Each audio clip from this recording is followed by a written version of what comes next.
Good evening. Welcome to the March 16th Village Board regular meeting. This meeting is now called to order. We'll begin with the pledge. I pledge allegiance to the flag of the United States of America and to the republic for which it stands, one nation, under God, indivisible, with liberty and justice for all.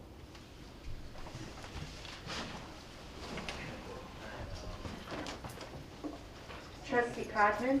Present. Trustee Levin. Present. Trustee Bazemore. Present. Trustee Quezada. Present. Victoria, Mayor Garrity. Present. We'll begin with mayor's and trustees' announcements. Great, thank you. I'll just first let our public know that the IT team has been working very hard to get our audio working well over the last several weeks, and they've made a lot of improvements to the audio quality. And then we had another crazy thing thrown at us today. Our cameraman with our regular camera wasn't able to join us, so we thank our friends at the police department for pinch hitting with their camera, but we know that the audio is not set up as it usually is, so we're all trying to project our voices so that we can be heard at home. So thank you, Chief Sylvester, for helping at the last minute, and that is why we are getting started a little late this evening. I do have a few announcements. We also have a strict time maximum of 2 hours and 6 minutes, so you at home know that there is an end to this meeting. Hopefully you'll get to see all of the public portion of it on television. I would like to I think I would be remiss if I didn't acknowledge that many of us got an interesting piece of mail today, if you are a property owner in Ossining. And I'll just point out that there is information on the assessment notification that you would have received if you're a property owner in Ossining, or you will be receiving soon. It says, for all questions regarding your 2016 assessment, please call 1-800-273-8605. The town supervisor, the town assessor and the project director from Tyler Technologies included information, and there's definitely more information on the townofossining.com website. I will let folks know that there was a lot of interesting information that was discovered as a result of the efforts that Tyler Technology went through in visiting so many of the properties. And I would like to just acknowledge that our staff in our building department is working very hard to address concerns that we have been aware of and continue to be aware of with any unsafe housing in our community. It's a big challenge with a lot of moving parts to work through, and we are working very hard to work through them. On a lighter note, there's a lot of fun stuff happening in our community. Please mark your calendar. April 16th is Ossining's 6th annual Earth Day Festival. Green Ossining puts this together every year. It is the largest Earth Day celebration in Westchester. If you are a vendor who has an environmental bent to your whatever you sell or make or service you provide, go to greenossining.org and make sure that you get your application in. I know that those spots do fill up, and they already are getting to be quite full. Also that week, just 2 days before, I hope you will join us at the Ossining Public Library at 6:30.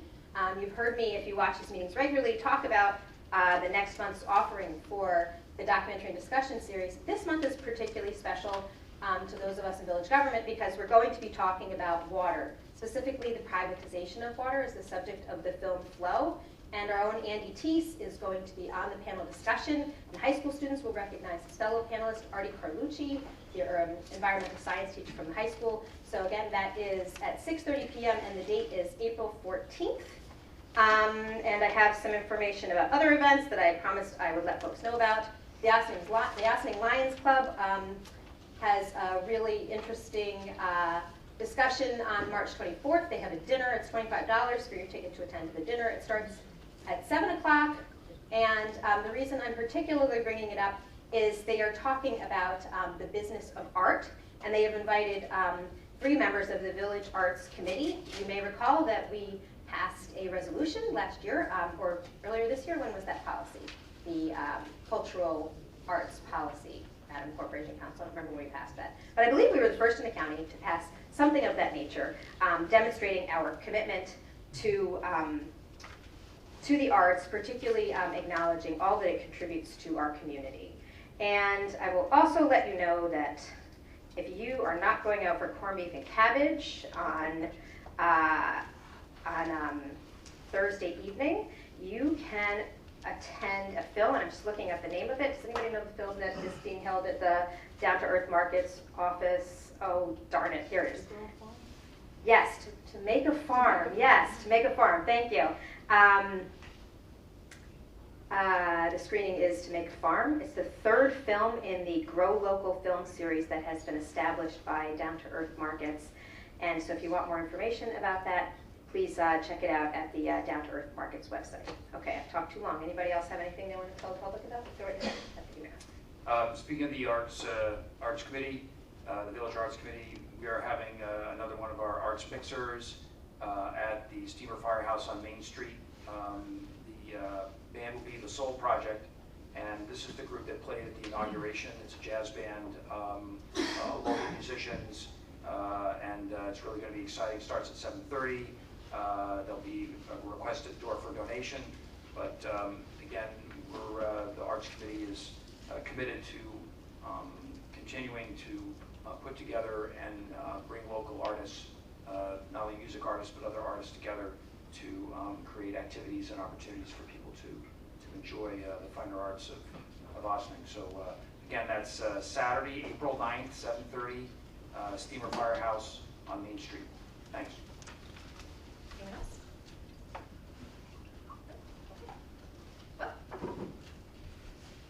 Then I would like to welcome, may I move on? Is there anything else I'm not thinking of, Madam Clerk?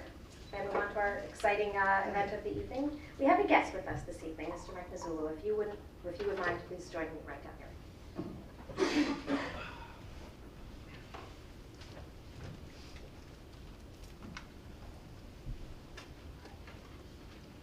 All right. We don't have a microphone, so we're going to have to speak very loudly. Okay. You have a recommendation, Chief?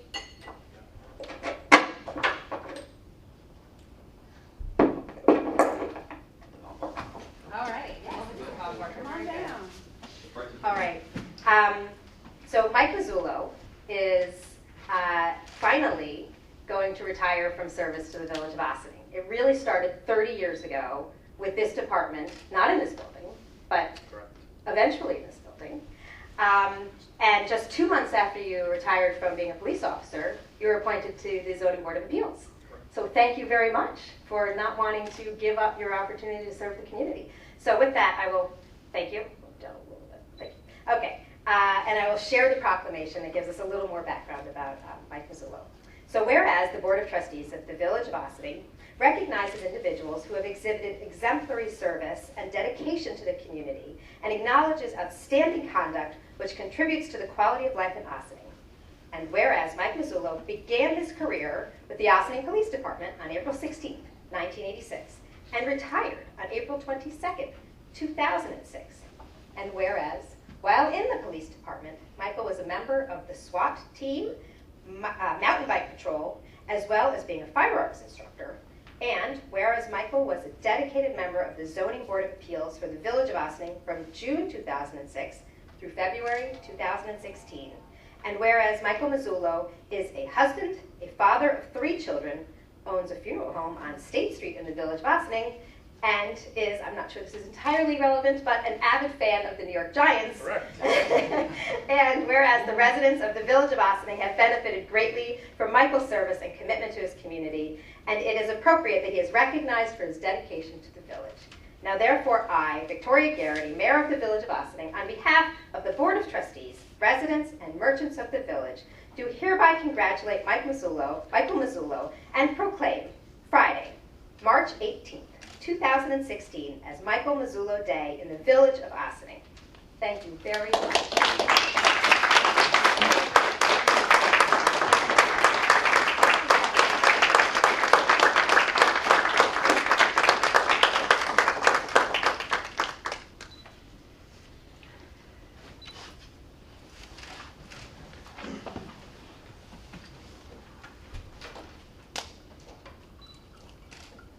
Thank you.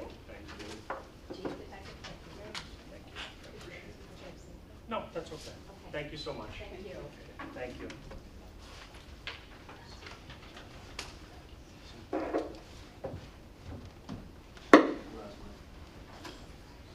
Okay, we'll move on to administrative reports. Village Manager Abraham Zambrano. Good evening, Mayor and trustees. Good evening. Good evening. I just want to, I know the mayor just mentioned this, but I think that it is one of the things I want to add to the fact that by the notifications that were sent out by the assessor's office, I would like to include that the notices of the new assessments include, as it was mentioned, what the impact of next year's taxes will be.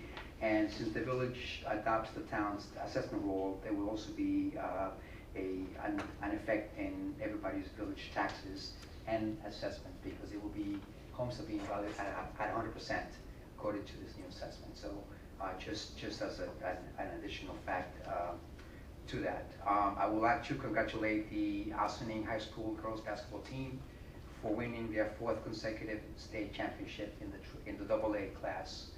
Congratulations. The other thing I wanted to bring to the board's attention is the Munis kickoff meeting took place last Thursday, and we planning for the transition is in the works. We are going to be setting a schedule in the next couple of weeks, and then we are going to also keep the board briefed on what's going on, and the actual maybe give you a more definitive schedule as to when we can anticipate having the completion in phases of the software. And I'm sure that Treasurer Warren will give you a little more details as to what transpired at the meeting. Also, in reference to St. Patrick's Day, happy St. Patrick's Day to all those who celebrate. But then again, everybody's Irish on St. Patrick's Day, so happy St. Patrick's Day. The last thing I wanted to mention is that there's a gentleman who is going to be, who has contacted us, Glenn Sandella, who is going to be refurbishing some of the historical markers in the area. There's only really one in the village that's going to be, that's in the process of being removed, and it will be restored. And that's the one where the Union Hotel used to be at the corner of Main, on rather Church Street and Highland Avenue, in front of Lucy's Pizza.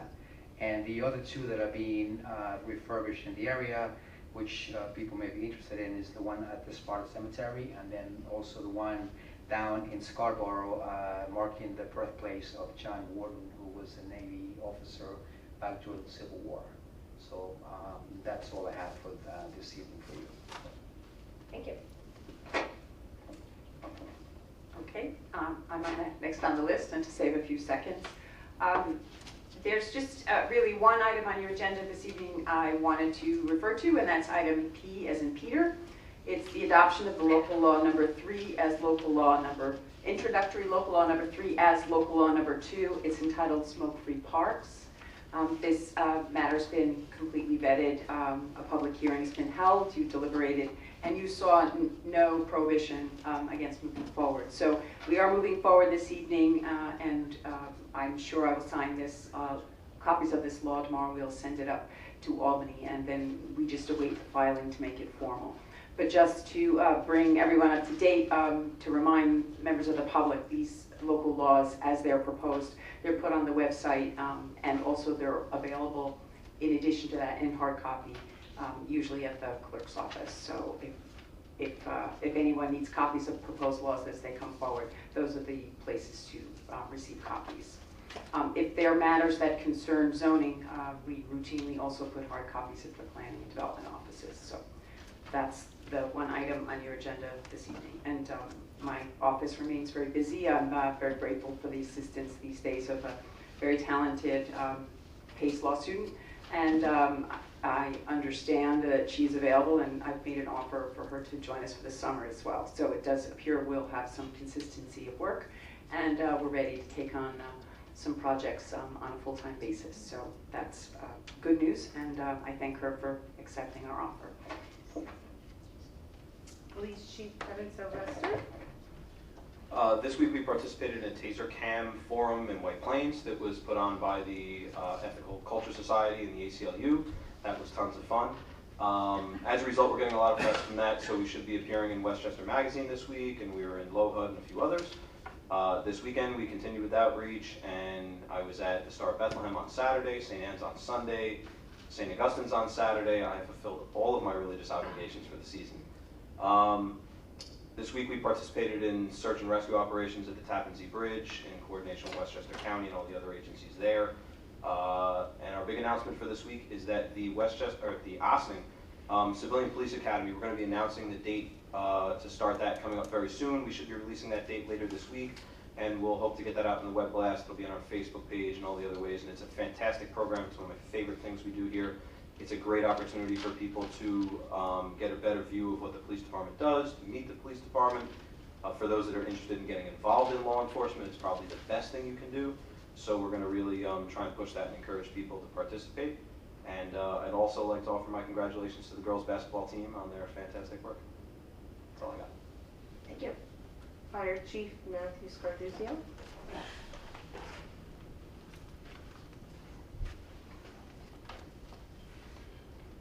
Good evening. Is this thing on? I don't know, just speak up as much as you can. Now it's on. There you All go. right, good evening, Madam Mayor, members of the board. To date, we've responded to 183 alarms since the beginning of January. Clocks changed this past weekend. We do have signs out there for reminders, but I'd like to remind everybody, clocks change your batteries in your smoke detectors and CO detectors. Just on the refurb of Rescue 14, that is leaving on the 28th, Monday the 28th. For the refurb, it's a 90-day turnaround from the manufacturer, so we're excited about that. Just a notification that our parade will be held May 21st this year, as opposed to August. When we normally do it, it's an anniversary parade for Monitor Ho, celebrating 125 years of service. The parade is set to kick off at 4 p.m. on Saturday afternoon, the 21st. And I too want to reiterate what the chief and the manager said about the girls basketball team. Congratulations on a milestone and breaking a lot of records. So congratulations, girls. Thank you. Thank you, Chief. And, sorry. I was going to say, as I feel so guilty that I didn't say congratulations. All I've been doing is thinking about the girls, and we're following them. We're very excited for them, and I know that the board is looking for more opportunities to be able to honor and celebrate them. And I wish them the best of luck. This weekend, they're back up in the Albany area for the Federation Cup. Am I correct? Is that what it's called? Yes, All right. Federation. So best of luck, girls. And thank you so much. You've made us all even more proud than ever. So, and I will say, it was also very, very nice when my son from Brookside School came home today. He was so excited that the girls and the coaches, they ran down the hallways, all the kids came out of the classrooms, and they high-fived all the players and the coaches. They couldn't have been more excited. These girls are superstars, and they are really an impressive group of dedicated young women, and we thank them and their coaches for all they've done. All right, now move on. Village Engineer Paul Frioli.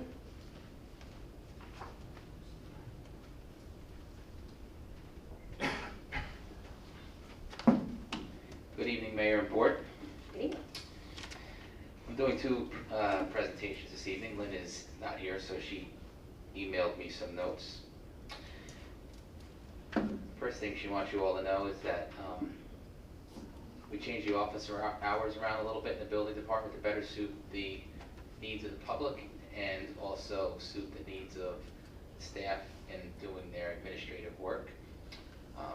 Their offices, which have always been open at 9, will now be open from 9 to 3:30 to the public, but 9 to 4:30 for their work day. They're going to close the last hour of the day for a lot of record keeping, FOIL searches, record searches, and permit processing, etc., to help them catch up on some of that work. It's in a trial period now because we're down on a long-term absence with one of the administrative staff, so we're going to work around that by making this change, and then also see how it goes in the future to see if it's something we want to implement full-time. So far, there's been no reported inconveniences of any public interaction to Lynn's office. She also has new inspection hours for those looking to seek inspections that are necessitated in the building permit and inspection process. Those inspections take place from 10 to 3, so she's better utilizing the inspection staff to do administrative work at the end of the day as well as the code enforcement officers.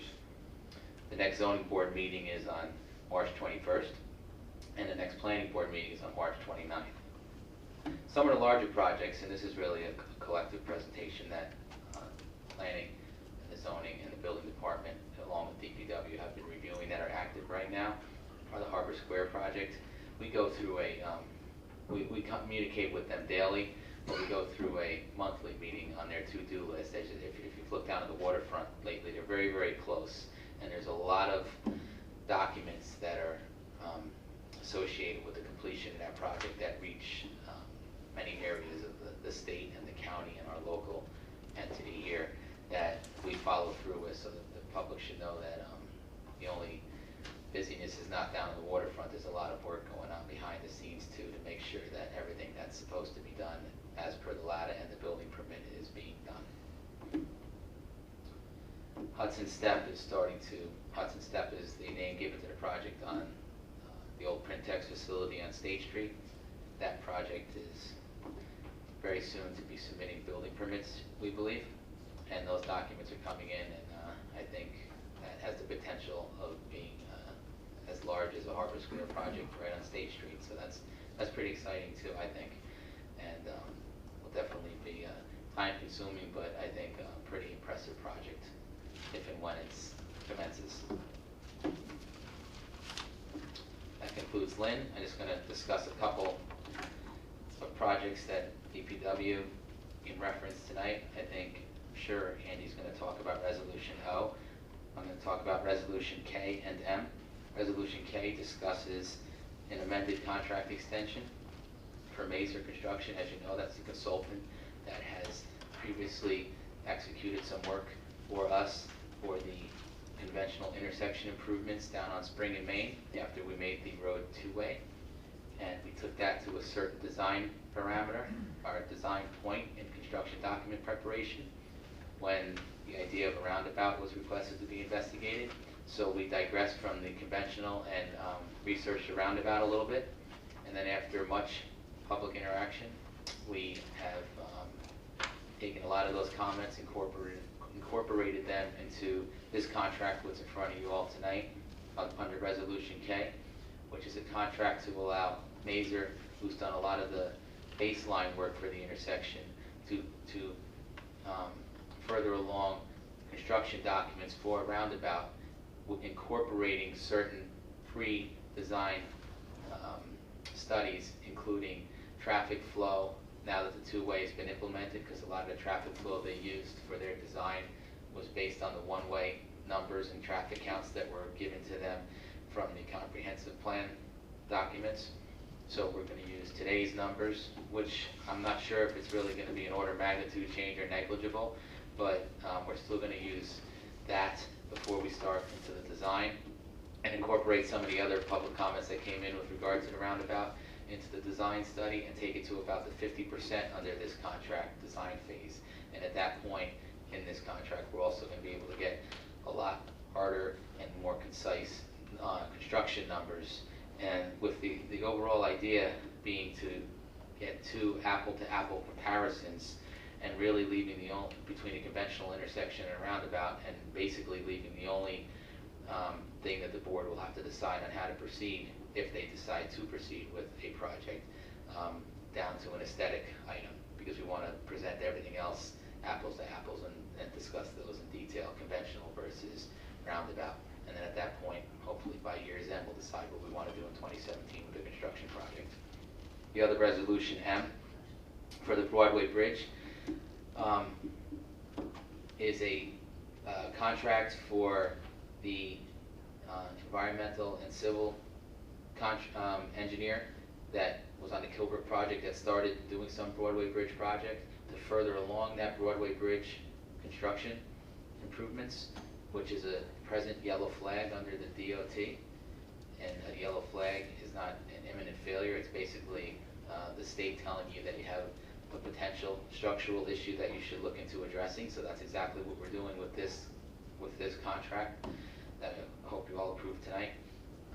It will include a new decking and rehabilitation of the Broadway Bridge with some aesthetic improvements too that I think would improve the view of the double arch structures in the village, which, as you all know, is one of the village landmarks and will be viewable as it is shown on the crest once the Kilbrook path opens on April 13th. So if there's any further questions that come up during the reading of the resolution, I'll be here to answer those too. Thank you. Superintendent of Water and Sewer, Andrew Teese.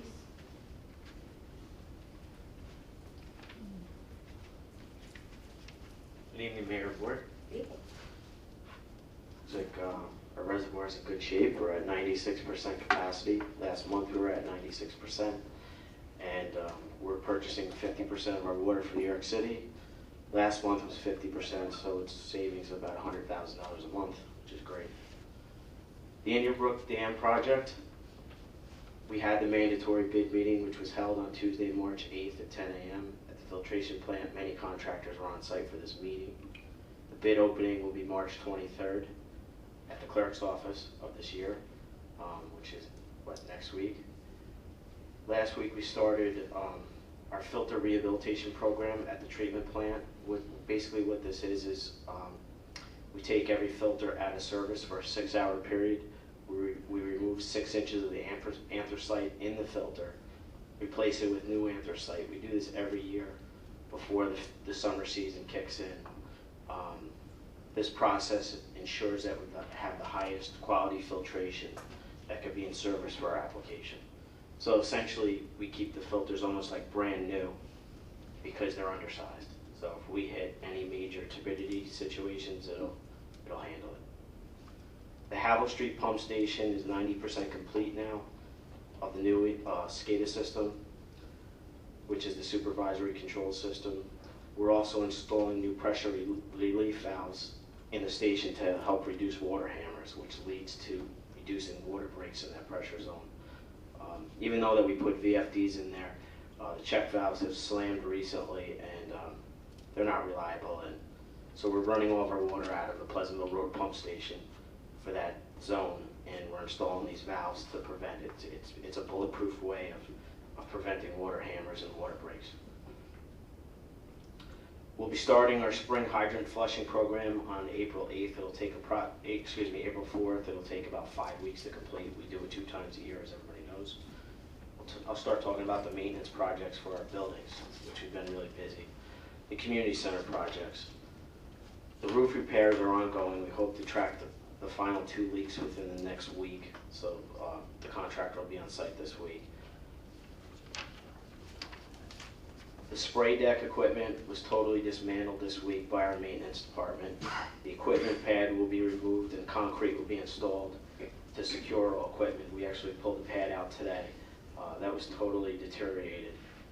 We're going to repipe the whole entire system and test everything before we open to the public. It'll take approximately 2 months to complete. I was in contact with the health department today to make sure that they're okay with the modifications. So anything that we do in that room, we'll make sure it's health department approved, and the equipment that's replaced, it's in kind. Castle Plumbing will be on site within the next week to install a hot water heater. It's a huge hot water heater for the pool showers. One of them's out of service and the new one needs to be replaced. The old entranceway to the prison museum is in major disrepair. We'll be modifying the entrance and repairing the brickwork that is deteriorated. So that'll be done with some of Chris's employees and our maintenance staff. We tested, I spoke to Al about demolition permit. We tested all the materials there. Everything's safe to be removed, and it'll be designed and it'll be simplified. I just received a proposal from Carrion Walsh to remove and replace the insulation and the waterproofing on all the community center rooftop ductwork. These repairs will greatly reduce the water leaking onto the gym floor. I'll forward this to the village manager for his approval. I already spoke to Lori Lee about it yesterday, and Tom's looked at it. It's pretty detailed, but I think it's something we should move on fast. This facility, we're going to be focusing on soon. I met here with the chief yesterday. They had some issues here with this room proper. Its HVAC system is only working to half capacity. There's a major leak in the coils on the roof, so I'm going to have our contractor look at the cost analysis of fixing the leak, because you have to change these coils on a rooftop that's 15 years old versus replacing the rooftop unit for this room. So with that, I'll be meeting with the chief within the next few months to come up with a 5-year capital plan to look at this building in total, so that we can move forward and not have any surprises. I know the previous chief has said things need to be replaced. He's talked about it quite a bit, and it's come to that point where we need to plan for the next few years. Andy, I don't know how closely people watch our meetings, but you're talking about two buildings that you've recently taken on the management of the maintenance, which is this facility that we're in right here, as well as the community center. And I want to thank you for taking on the additional work. And in the long run, it's going to save village taxpayers a lot of money because you're finding the areas where maintenance is needed, and usually anticipating things and maintaining them well is going to save us a lot of money in the long run. I know you have a little catch-up work to do, particularly at the community center, so I appreciate you taking that on, and I appreciate all the staff and those departments working so collaboratively with you to help with the new restructuring that you're taking on for. Thanks, Chief. Chris?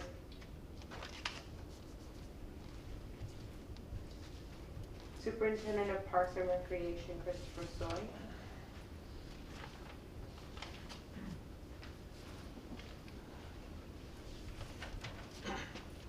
Good evening, Mayor, Board of Trustees. A recreation program update. Our winter program season is winding down, and we are gearing up for our spring and summer programs. The spring-summer program brochure was distributed, was finalized and distributed to the community this past Friday, March 11th. This is what it looks like. The brochure was posted on our department page of the village's website, as well as our department's Facebook page. We also, as normal, typical, emailed out the brochure through our email distribution list. As always, we also have hard copies of the program information at the community center for pickup for anybody who would like to take advantage of that. And you can always call the recreation office at 941-3189 with any program inquiries. Just note that spring program registration begins on Tuesday, March 29th at 9 a.m. We are facilitating the annual extravaganza event this Saturday, March 19th. We will run the event twice, first at Ryder Park at 10 a.m. and then again at Nelson Sitting Park at noon. Currently the weather looks like it will cooperate, but if the weather is poor or the park grounds are deemed too wet, we will move the event to the community center gym. If you have any questions on the status of this event, again, please call the recreation office at 941-3189. Our summer day camp program information is available in our spring-summer brochure. Day camp registration will begin online on Tuesday, April 19th at 9 a.m. and we'll begin our in-person registration the week of Monday, April 18th, with the specific schedule you can find, again, in our summer day camp information in the brochure. Parks and facilities, our park staff have transitioned to full spring work, specifically addressing athletic field and facility preparation and general spring cleanup and maintenance tasks, and ordering of supplies and materials for the upcoming spring season. As the Water Department Superintendent Andy Teese had mentioned, the community center repairs and improvements continue to be addressed, and there's been a lot of activity and a lot of work, and I'd like to thank Andy for his attention and his knowledge and expertise to the jobs at hand. Additional information and programs. I, along with Linda McMahon, rolled out the Employee Health and Wellness Program with an open house and information session at the community center on Wednesday, March 2nd. We had approximately 45 attendees representing the village, the town, the library, and the school district over the course of 3 sessions. Each session provided a brief intro to the program, a tour of the community center and facility, a presentation by a local fitness instructor who will be part of our program offering, and a wellness survey was completed by those who attended so we can be responsive to what the employees are looking for as part of this program. We then offered a lunch and learn on Wednesday, March 9th, facilitated by Pamela Jones-Bryce from the Westchester County EAP, presenting on the topic of managing the work-life balance. We thank all the staff that took the time out to attend and help the program get off to a great start. Finally, I wanted to bring to the board's attention, we are moving forward with our memorial to Shannon Ross, who passed away last year, by naming the courts at Nelson Park the Shannon Ross Tennis Courts. Shannon was Ossining tennis, and her passion and support of tennis within this community cannot be overstated. This recognition has already received support from the Recreation and Parks Advisory Board as well as the Village Board. We are in the process of gathering some additional information from the family for a proper resolution, and we are planning to have a dedication at Nelson Park in early May. I will share additional details when they are finalized.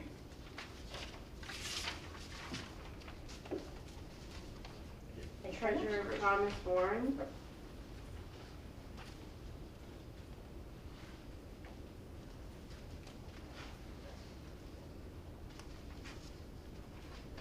evening, Mayor and members of the Board of Trustees. Good evening. On tonight's agenda are lengthy budget modifications, which were planned to be presented in an expedited manner tonight, regardless of the 2-hour and 6-minute time limit for the meeting. These budget modifications are part of the process of closing the accounting records and preparing for the audit, which begins on March 28th. The budget modifications are important and are part of the process to show the village's good fiscal health in the audited financial statements. And such a review was done with the Board of Trustees at last week's work session. I thank the board for their considered adoption of the budget modifications.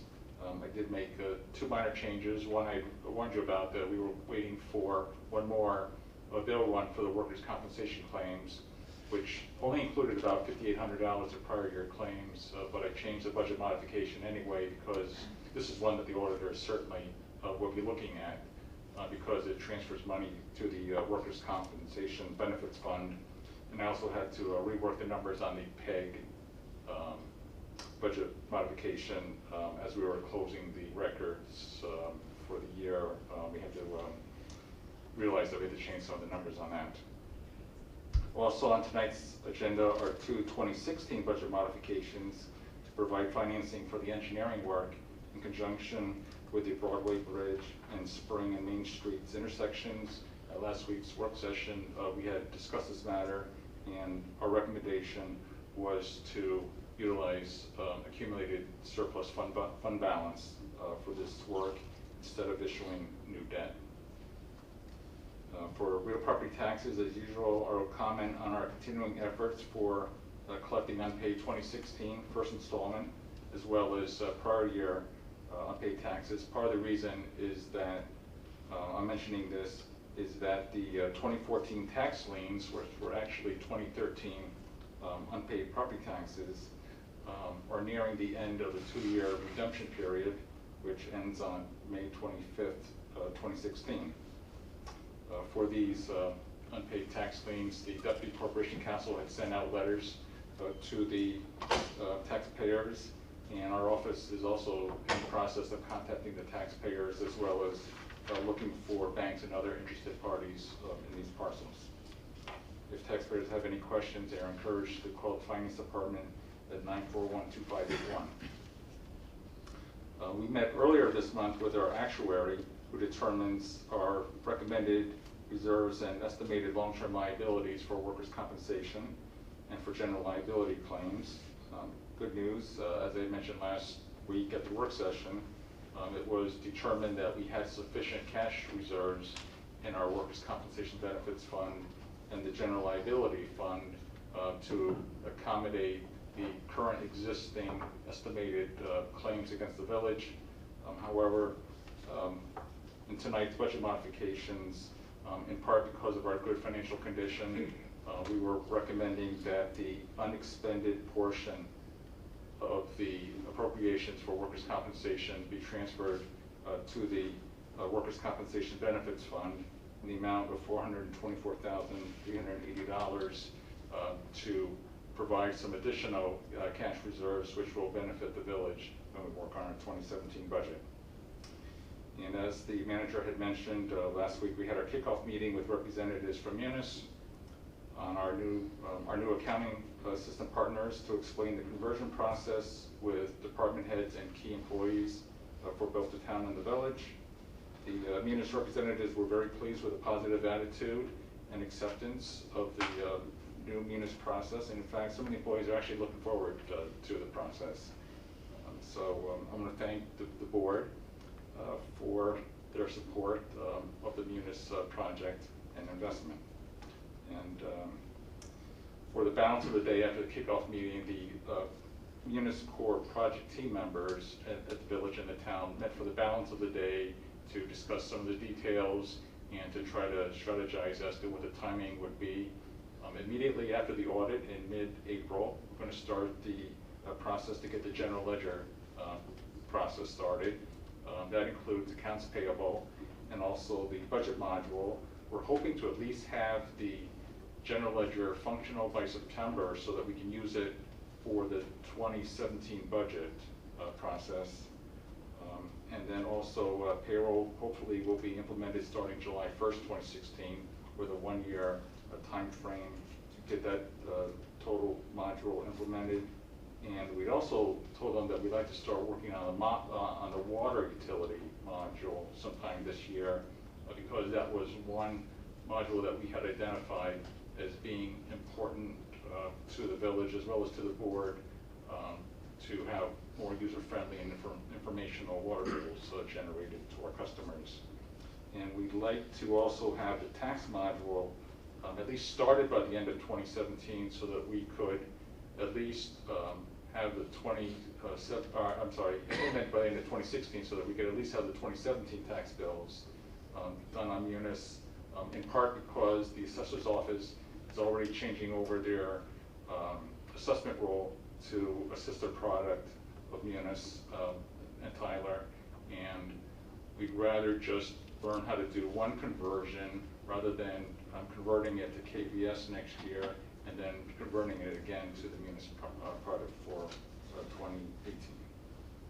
And then also there'll be other modules that will be implemented throughout the 2017 year as well. Thank you. Thank you very much, Tom. I want to thank all the staff and managers in Brano for taking on the challenge. I realize it was certainly an expense that we considered in our budget to move forward with the new software, with the expectation that it's going to make your job more so that you can have access to better information, you can communicate better between departments, and then you can also communicate information and gather information and analysis better, and I look forward to that rolling out. It's going to be a long-term process. You guys are up first, and I appreciate so many staff members coming to learn about it, and as you said, to be excited about moving forward with the training for the new software. That is good news. I'm glad everyone's so gung-ho. Thank you. Director of Section 8 Program, Marilyn Geraldo.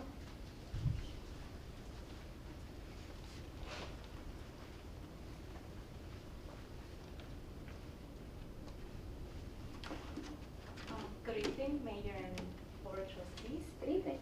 Hi. Today I'm going to give you a brief presentation of what and how the Section 8 program works. The Housing Choice Voucher Program, formerly known as the Section 8 program, was established as part of the Federal Housing Act in 1976 and is operated by the U.S. Department of the Housing and Urban Development, known as HUD, through the Village of Austin. It was designed to help needed families to pay their rent. Eligible families and individuals receive rent subsidies called Housing Choice Voucher Program. The program provides subsidy based on a formula which calculates the housing assistance payment, which we call a HAP, H-A-P, and the tenant share. Tenant share must be no less than 30% and no more than 40% of the monthly adjusted income. I devote all of my time administering the program with the support of monitoring of one additional staff person. Currently, the program subsidizes about 250 families, and we have about 115 landlords, property owners who receive HAPs on behalf of the participants. The program continues to address the housing needs of the community, which includes shorter numbers of apartments for the Section 8 participants. The community continues its efforts to encourage better quality housing and rehabilitations and updates functionally obsolete floor plans, heating system, kitchens, and bathroom. At the present time, the waiting list is closed. There's about 3,800 applicants on the waiting list, waiting to be served or waiting for a voucher to become available. If anyone's interested in knowing their status, they could visit the website.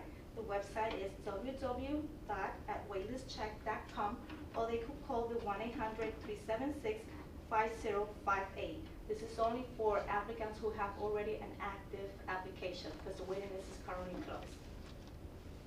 So I just want to clarify, the waiting list is closed, so there's 38 people on the waiting list, and anyone who's interested in being in the waiting list has to wait for the waiting list. So they can't even apply right now. Yes, we're only going to serve the 3,800 applications that we have on the waiting list. 3,800 applicants? Yes, 3,800. And so 3,801 that walks through your door tomorrow, they can't apply. The list is closed. Exactly, it's closed right now.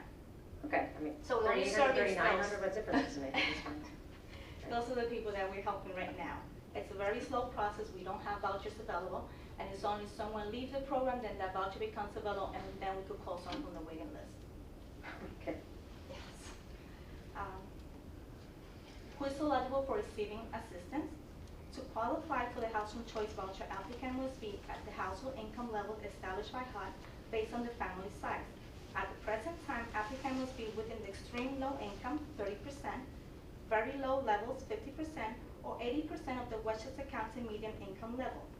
HUD regulation require us to target those incomes at the very low, extremely low income, which is for a family of 4 is $31,700.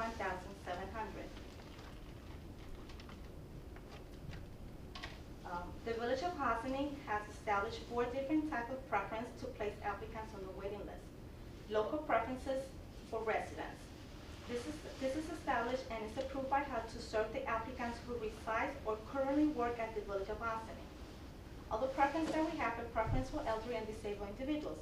A preference for admission for a single person who are age 62 or older, or a person with a disability over a single person.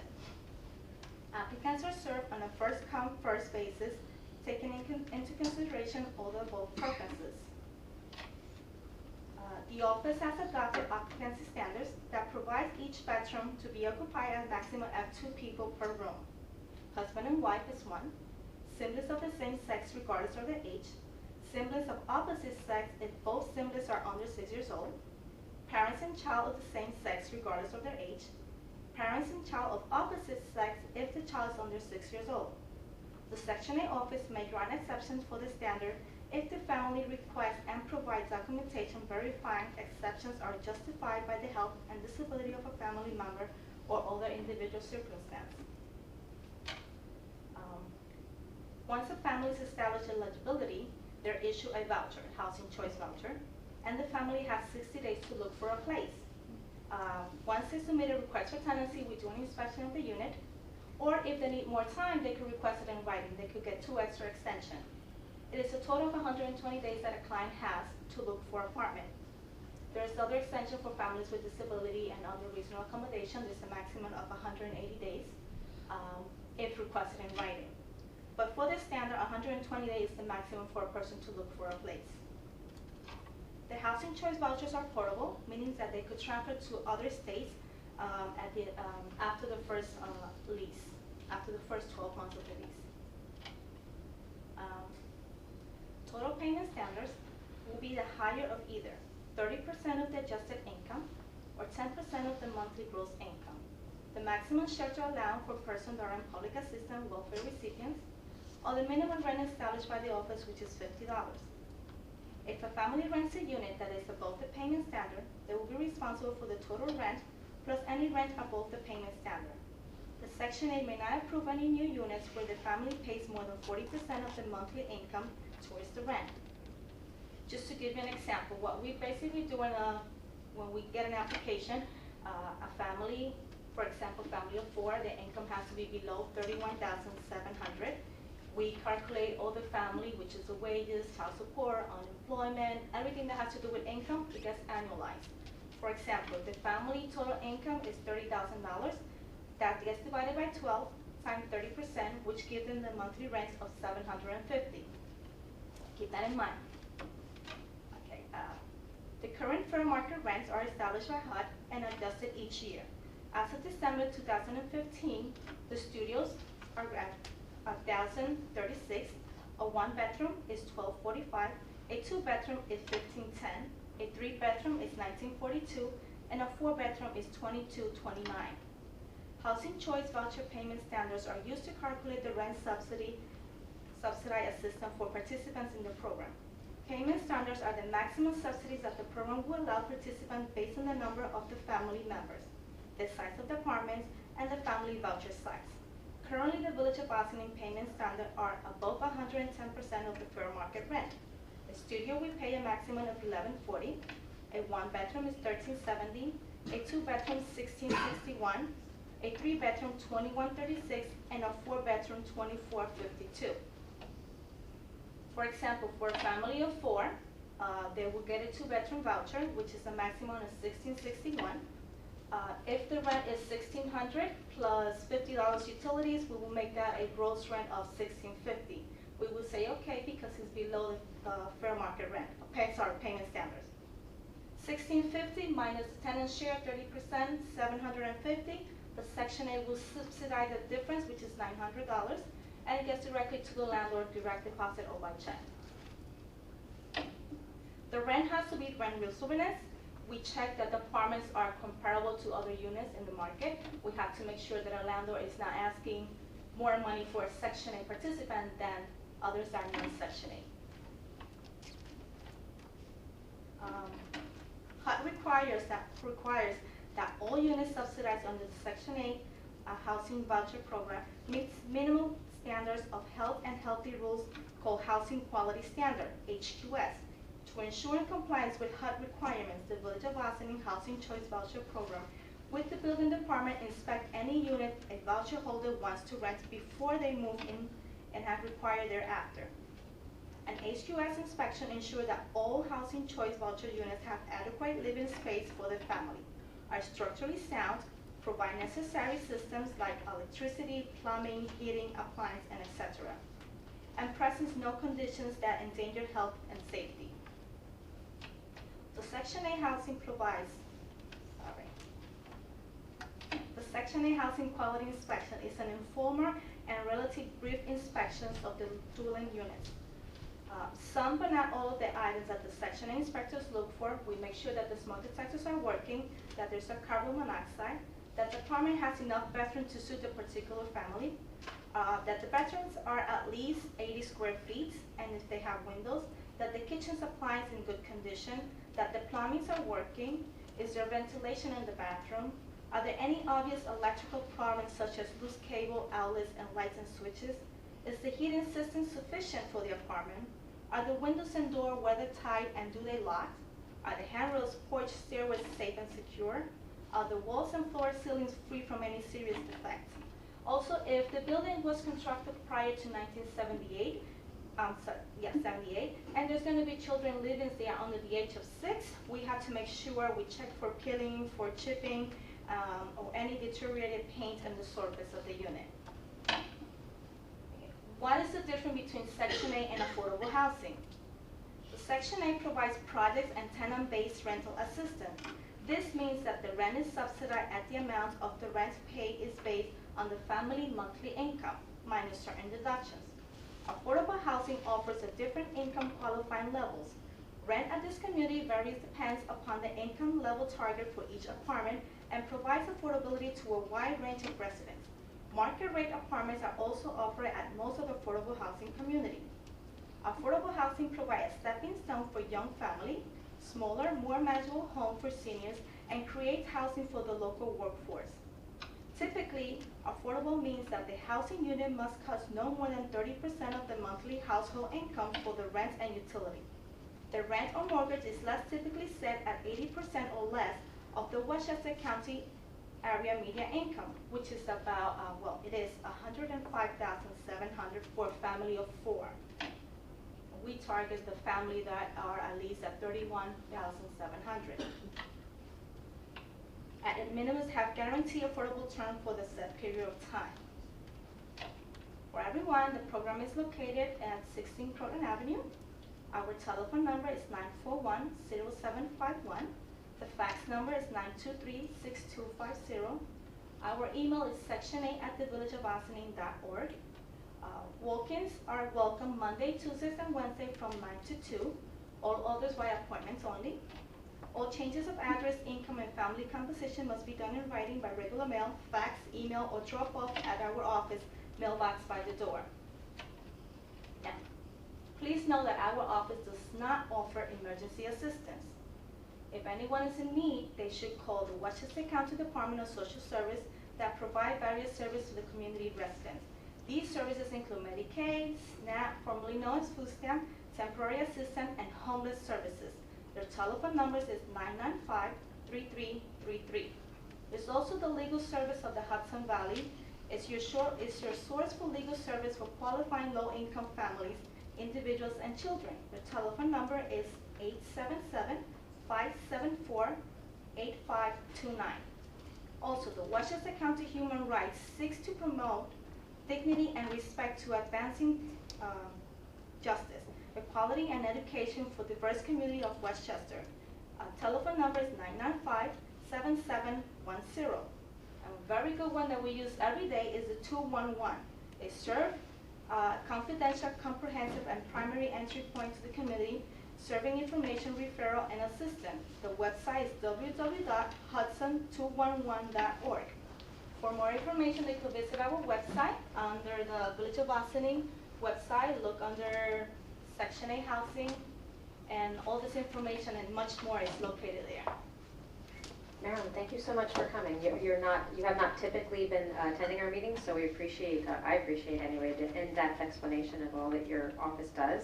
And you operate pretty independently, so we don't hear from you very often other than at budget time. I'd like to open up to my colleagues. Does anybody have any questions for Marilyn? Yeah, quick question. There's a Tier 1, Tier 2, Tier 3, and Tier 4.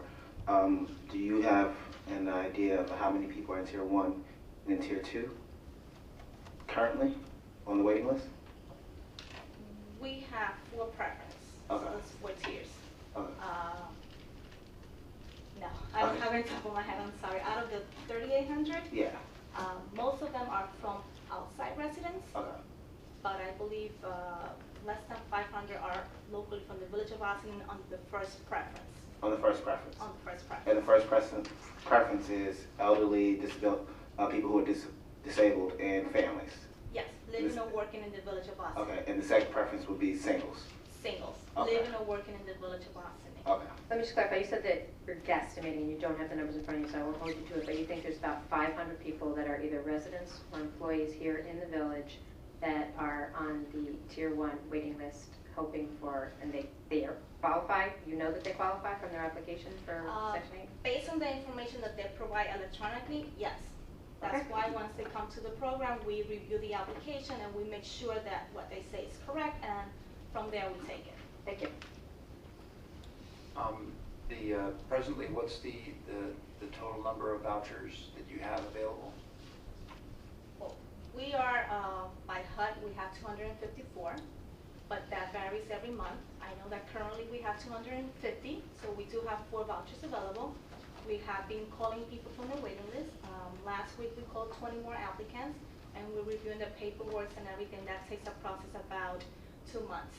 Currently, there is about 9 vouchers running, meaning that people have vouchers to look for a place. I guess my question is has the number of vouchers that have been available, has it changed, that number, since you've been doing this job? Has it always been the same number? Yes, Or? it has always been the same number. Unfortunately, HUD is not releasing more funding so that we could apply for more vouchers. We just have to sustain the program with the amount of money that we receive and try to issue as many vouchers as possible. Sure. This is Yeah. why we keep that restriction, which 2 per room. If we issue each person a voucher for each family member, we won't have enough funding to give more vouchers. So we keep that, and we also keep the payment standard a little bit higher, but we keep tenants, you have to stay under that amount, otherwise we won't have enough funding for another family. Right, I guess I'm just thinking that it would be nice if we had more vouchers, right? Yes. Thank you. How often do you find people with vouchers asking for an extension? Just in your opinion. I would say 50% of the families that get issued a voucher, they will ask for extension. Okay. Unfortunately, after a certain time, they decide to move out of the village because there's not too many apartments available in the village. Okay. And also, once you get the voucher, like if you called me tomorrow and I get the voucher, do I have to stay in Ossining or can I leave? If you could prove that you've been a resident for the last 12 months, then we issue you a voucher, and then you can move anywhere in the United States, including Hawaii and the Virgin Islands and Puerto Rico. Okay. But if you have less than 12 months, then you have to use it here, and after your first lease, then you can transfer anywhere. Okay. Yes, what is the average sort of stay on the voucher? Is it for a year? Is it beyond that, from year to year? Once an applicant gets a voucher and they house an apartment, it's up to their income. Family So you can income. stay in that for 5, 10, 15 years? Yes. Would you say the majority of the people that you service are within 30% of the AMI, or do you have people on 50% or up to 80%? Like, where's your range? To come into the program, they have to be below that 30%, but once you're in the program, you could be making between the 50 or 80, but once you're in the 80%, you're paying most of the rent, Okay. and there's no need, then we give that voucher to someone else. And does the Section 8 office have like a home buying program? I know like in Newark, it's like you can use your voucher towards a mortgage. Are we doing that currently here? No, we don't have that. I do know that CBR of New York, the office located commonly known as Westchester County Section 8, they do have the Family Self-Sufficient program, which is a very good program. Okay. Thank you. We have actually invited, I'm sorry, trustee. Okay. Thank you, Marilyn. We actually had an opportunity to talk to you over the week, early last week. Yes. So I got a lot of the information that you brought up in this meeting today. It's just interesting to see that actually some of the questions that I was going to ask, it was already asked in regards to how many local families we have on the waiting list in regards to that. Anyway, you mentioned that right now we have about 250 families under the Section 8 program, and we only had about 154 vouchers that you give out. So pretty much all the families have a voucher. No. You said 250 families that have. We have 250 families that currently we are helping, and we only have about 4 vouchers available. Sorry, let me rephrase that. So 250 families that they're under Section 8. You only allowed to have 254 vouchers. Out of them, there's only 4 available. Yes, that's correct. So now, how do we, as a local municipality, can get additional vouchers from HUD? We have to request it once they become available on HUD. It has to do with HUD having some extra fundings to release more vouchers. That's the only way that we could apply. And the last 10 years, I haven't seen that. I've been waiting for that. Is there any other municipality that, how does this get divided? It seems like, to me, it's more like a work session. It suddenly is becoming, and actually I think what the manager is going to say is you're coming back So- next week's work session when we are focusing our I think agenda we're on gonna, housing. I'll Yeah. ask those questions then, because Okay, we and have a definitely limit. I'll give you an average of how the 4 preference are divided and everything. I'll come with a report for that. Thank you. And would it be possible if you could email me your report that you just gave? Is that possible? Okay. Thank you. And also, I've asked Marilyn to, next week at the work session, to bring this information, and with the board's indulgence, maybe we'll do a short PowerPoint presentation with some of the slides, because I think that once you see all the information, I mean, we're going to email it to you, but I think it will be for the benefit of the public also to be able to show those numbers and just give you more hard numbers and the funding that's available and the income levels that are required for the program. It might be helpful if we could, as you're saying, if there's a slideshow that could just tease out some of the key numbers, but you gave a very extensive explanation tonight, so you don't need to repeat that entirely, but it would be helpful to just see some of the numbers. If you're going to be able to provide a slide, that would be helpful. Thank you. And then we'll be able to ask our further questions that have arisen now. Thank you. Thank you. Director of Personnel, Linda McMahon.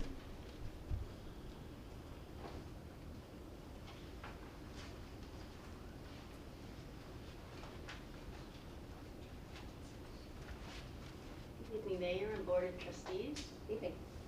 Our annual training was held on March 3rd with the 30 commercial driver license holders that work for the village. This required training identifies any new regulations. It also reviews some safe driving practices and discusses the drug and alcohol testing that CDL holders are mandated to undergo, as well as emphasizing the importance of conducting pre-trip inspections on their vehicles, which documents the federal DOT compliance on the maintenance of the vehicle. As Chris Soy also mentioned, we did have a very nice turnout for our kickoff and as well as our lunch and learn. We had a lot of positive feedback from the employees who participated in the lunch and learn, and they're actually waiting to see what our next topic is going to be. So it was nice to know that They welcomed the ability to learn more about life in general. In April, we're going to have 2 full days of training, which will be conducted on for approximately 60 members of DPW, Parks and Water, and that's going to, again, encompass all of our 8 or 10 OSHA PESH topics. And pretty much training requirements are on schedule for the year, and we're going to be continuing throughout the year depending on what new requirements come up, but we have our calendar set now through September. So, thank you. Thank you very much, Linda. And then, Linda, thank you to you and Chris for organizing the Lunch and Learns. It's really a great opportunity to see the employees from the village, the town, schools, the library, all coming together to learn about the opportunities with the Yes. wellness program, correct? Yeah. Yes, it was. Very And nice. it was also rewarding to see that it was well received. Yes, great. Thank you. Village Manager Abraham Durano. Just, there's one part of my report that I omitted to mention to the board earlier this evening, and that's I had gotten a phone call from a reporter from the New York Times who's going to be doing a piece about the village of Ossining in the real estate section, which she was going to include a lot of information regarding all the things that are going on as far as building is concerned, and also as far as any restaurants and any amenities within the village. She was not able to tell me the date of when the article will be appearing, but she had mentioned either this coming Sunday, 21st or 20.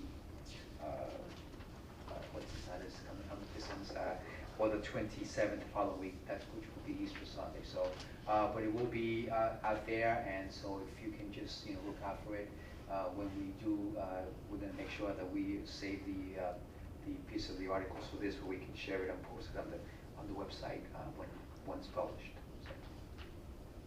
Okay, thank you.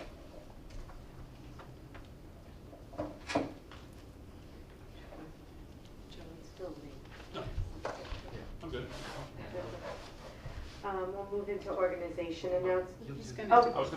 You will do it. Oh, cool. Thank you, and I will explain. Joe Saratani is pinch hitting for us as our camera operator this evening. Thank you very much, Joe, for stepping up to your new position, at least for this week. Thank you. Good evening, Mayor and Board. Just a few updates. We should be having all of our submittables for the microgrid projects, which cover tasks 2, 3, and 5 by the end of this week, to be submitted to NYSERDA for the next round of grant awards. If we are selected to advance to the next round, we will enter into the design phase of the microgrid project, and I will keep the board updated with any future developments with that project.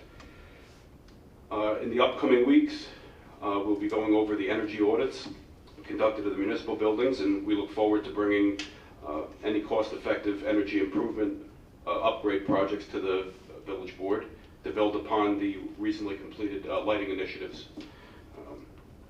And lastly, the manager's office has digitized the agendas, if you haven't noticed already, for legislative meetings and work sessions of the village board. This initiative was part of an effort to streamline communication and provide additional information while simultaneously providing a broad overview of that evening's agenda. As all pages are hyperlinked, everyone must know the click sensitivity if they're using a smart device, whether it be a smartphone or a tablet, but on the computer they seem to work pretty well. If anyone has any questions or concerns about the new agenda, they can feel free to contact the manager's office at any time. And that's all I have. Thank you very much, Joe. And just for the folks watching at home that maybe don't tune in every week, I want to thank you for being our key contact person with the microgrid project. We were awarded $100,000 to the New York Prize. It was a $100,000 grant through the New York Prize program to do this feasibility study. And as you said, we're now going through the application process to see if we'll get to that next level.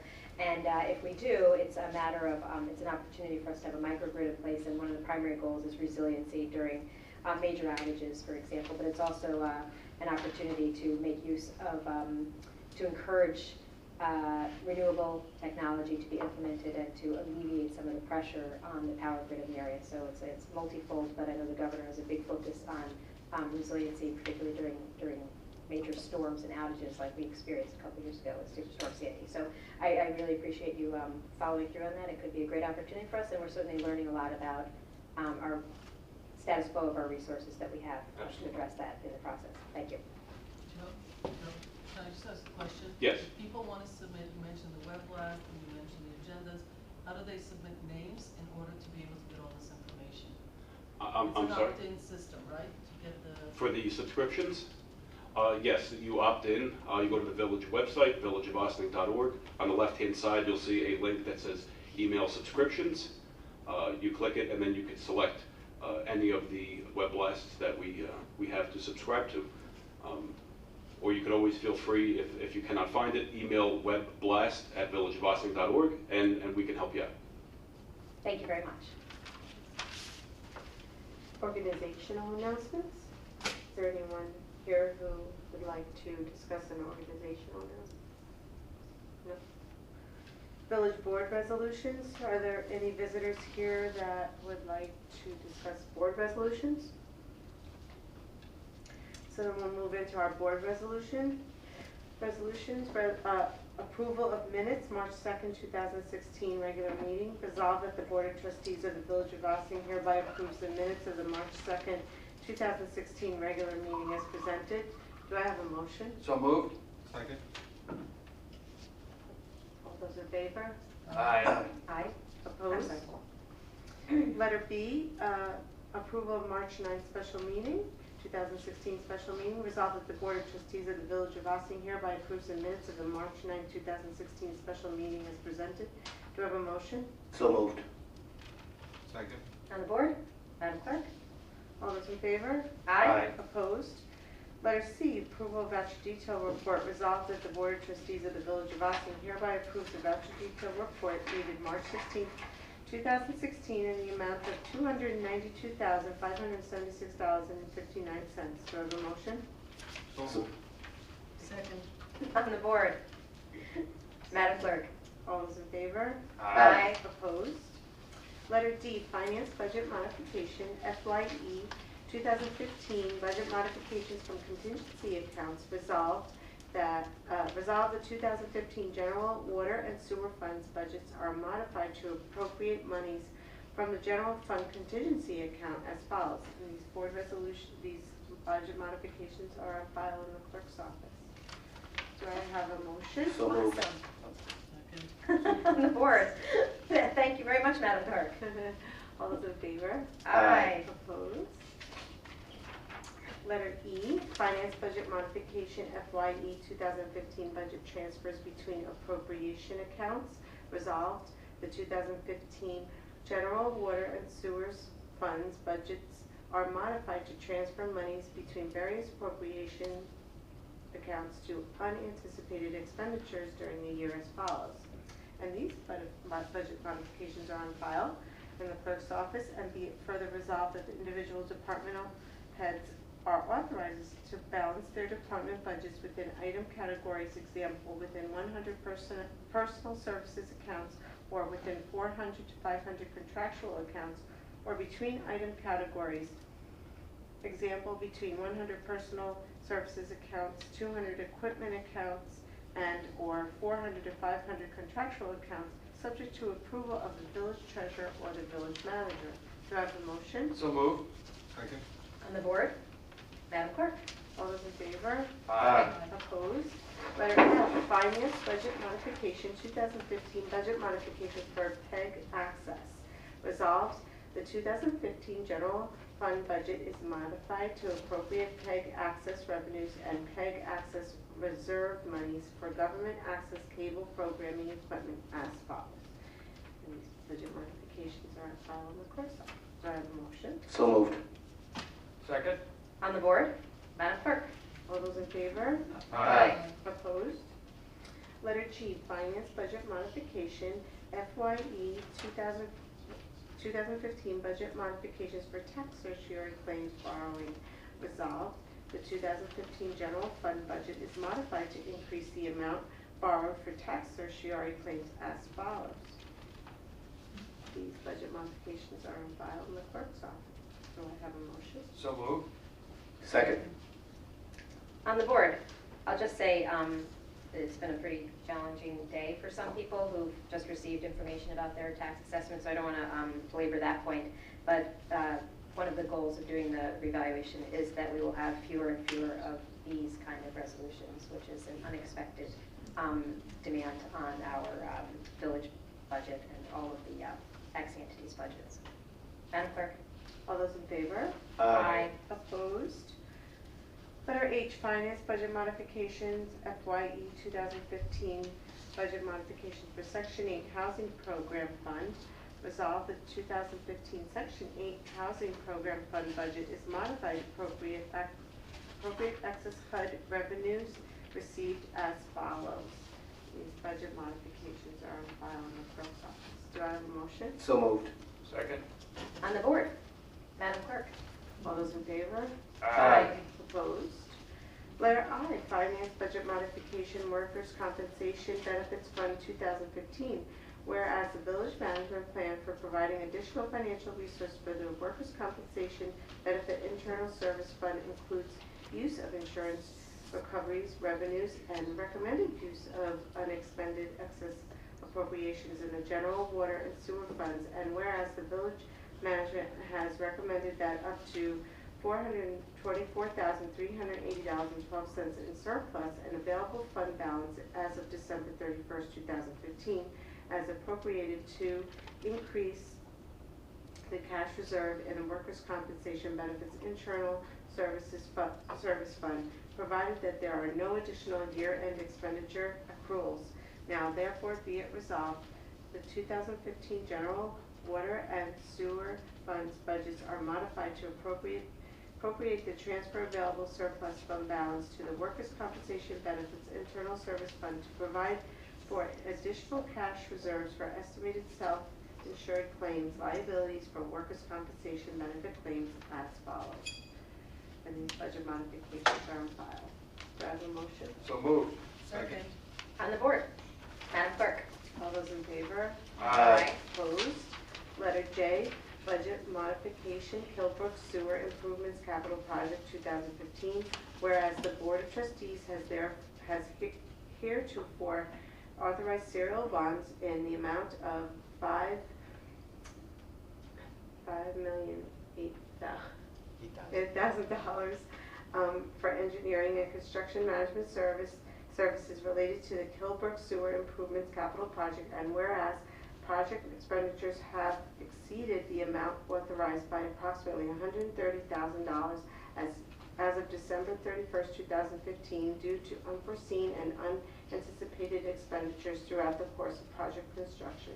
And whereas the sewer fund operating budget is anticipated to have available accumulation surplus fund balance in excess of $1,400,000 as of the end of 2015 fiscal year. And whereas the village treasurer has recommended that the village board authorize additional project funding to be provided by an inter-fund transfer from the sewer fund instead of issuing additional serial bonds for said additional expenditures of the Kilbrook Sewer Improvements Capital Project. Now therefore be it resolved that the budget for the Kilbrook Sewer Improvements Capital Project is modified for an additional $130,000 to a total authorized budget in the amount of $5,138,000, which is to be funded by an inter-fund transfer of $130,000 from the sewer fund as of December 31st, 2015. And these budget modifications are on file. Do I have a motion? So moved. Second. On the board? Well, I'll just take this opportunity because I'm not sure we have another item tonight that talks about this Sing Sing Kill Greenway, which is an outgrowth of this project. As you can see, it was a very expensive acquired infrastructure project that came out of the sewer fund. And I want to thank the innovative thinking of the engineering department for thinking that not only should we take care of this sewage infrastructure project that we're required to by the DEC, but while we're at it, why don't we change that little walkway for the maintenance workers and make that a public amenity, and that's please mark your calendar for April 13th. We will have the ribbon cutting at 6 p.m. Of the Sing Sing Kill Greenway, which is the beautiful, amazing public part of this sewer improvement. Madam Clerk. All those in favor? Aye. Aye. Opposed? Letter K, authorization to enter into an agreement for professional engineering services in connection with roadway improvements for the Main and Spring Street intersection. Resolved that the Village Board of the Village of Austin hereby accepts proposal dated February 24, 2016 from Mazer Consulting, PA of 11 Bradhurst Avenue, Hawthorne, New York, for professional services in connection with proposed Main Street, Spring Street intersection improvements, including traffic evaluation, typographical survey, and preliminary plan preparation, and authorizes the village manager to enter into an agreement subject to review and approval by Corporation Council for the enumerated scope of services in said proposal in the amount totaling $33,000. Do I have a motion? So moved.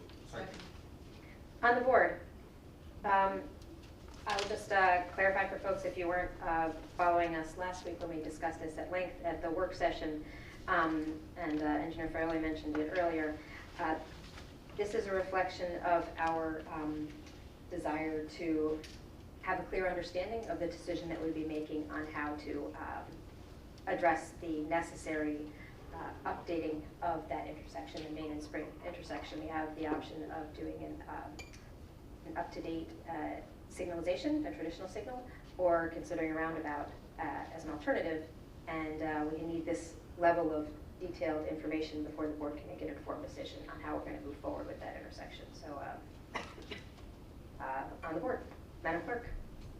All those in favor? Aye. Opposed?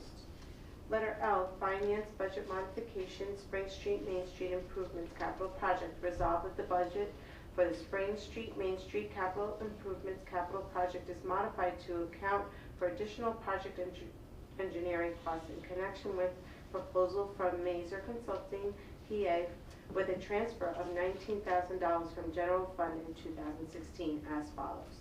And these budget modifications are on file. Do I have a motion? So moved. Second. On the board, Madam Clerk. All those in favor? Aye. Opposed? Letter M, authorization to enter into an agreement for professional engineering services in connection with the rehabilitation of the Broadway Bridge.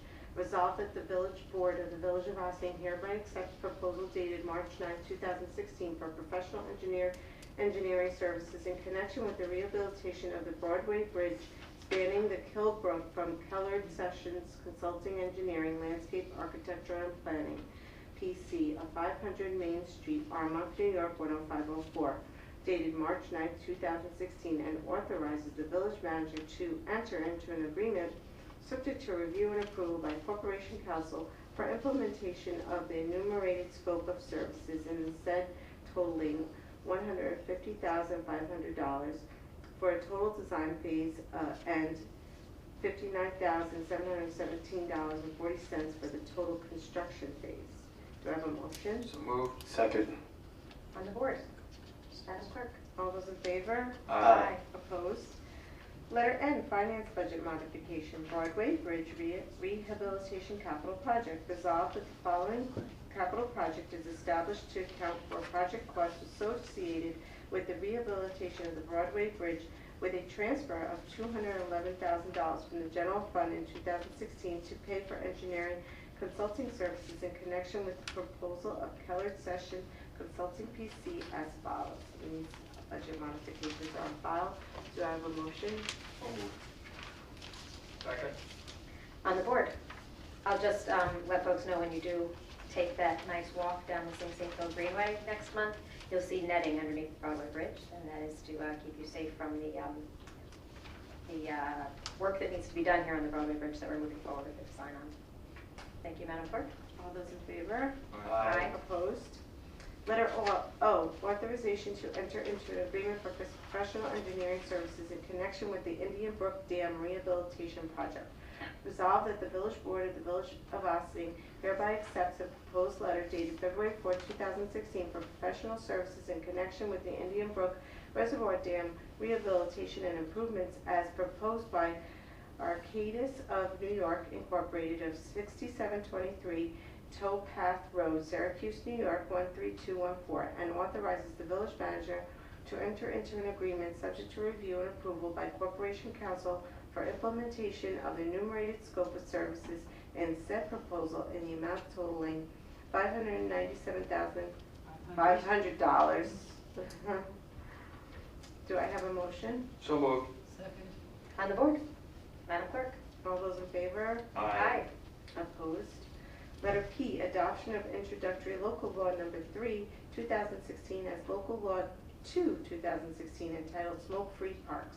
Whereas the Board of Trustees of the Village of Ossining has been considering the adoption of proposed local law entitled Smoke-Free Parks, which law would ban smoking in the village parks and recreational facilities. And whereas, in accordance with New York State law and after having provided all requisite notice, the Board of Trustees convened a public hearing on introductory local law number 3, 2016 on March 2nd, 2016 at 7:30 p.m. at the Bertolf Bacon Police Court Facility, 8688 Spring Street, Ossining, New York, during which hearing the public had an opportunity to be heard in such proposed local law. And whereas the matter was the topic of further discussion and deliberations at a public work session on March 9, 2016, following which the board determined there were no impediments of proceeding with adoption of the local law. Now therefore be it resolved that the Board of Trustees of the Village of Ossining hereby adopts introductory local law number 3 as local law number 2, 2016 entitled Smoke-Free Parks, and directs that the local law be filed and or distributed in accordance with the applicable law. Do I have a motion? So moved. Second. On the board? Does anybody want to say anything nice about smoke-free parks? Well, I'm surprised it took so long. But, no, I think this is consistent with, what other parks are doing and what other municipalities are certainly doing, not only here in Westchester, but in the state of New York and across the country. So I'm pleased to be in favor of this law today. Thank you very much. Madam Clerk? All those in favor? Aye. Roll call vote. Oh, yes, it is. Oh, sorry. Trustee Bazemore? Aye. Trustee Codman? Aye. Trustee Gazada? Aye. Trustee Levin? Aye. Mayor Perry? Aye. I will move into Q, resolution in support of water-based improvements at Shaddamunk Yacht Club. Whereas Shaddamunk Yacht Club is undertaking a project requiring certain permits and approvals by the New York State Department of Environmental Conservation, the New York State Office of General Services, and the U.S. Army Corps of Engineers for water-based improvements and resources for transit boaters in the Hudson River. And whereas as part of the approval process, Shaddamunk requires the village's determination of consistency with its local waterfront revitalization program and concurrence with plans for the placement of a mooring field in state-owned lands under water west of certain lands under water owned by the village. And whereas in accordance with its jurisdictional mandate, the Village Environmental Advisory Council has now determined that the project is consistent with the LWRP. Now therefore be it resolved that the Board of Trustees of the Village of Ossining hereby authorizes the mayor to execute a letter indicating concurrence in support of proposal by Shaddamunk Yacht Club to place mooring fields on the lands under water licensed by the club from New York State, which is adjacent to land underwater under the ownership and control of the Village of Ossining. Do I have a motion? So moved. Second. On the board? Yes, please. Yeah, this is a very exciting project, and it's going to allow there to be places for people who want to come and visit Ossining by boat to park their boats at Shaddamunk, and they'll get the benefit of Shaddamunk's amenities and a nice walk onto our waterfront and hopefully up to our village. So it also provides protection as well for Shaddamunk as well. They've had some breakwater there that has decayed over time, and so it's also a hardening for weather events and other things to protect the club. So I think it's a really great public-private partnership, and I'm very excited to vote for this tonight.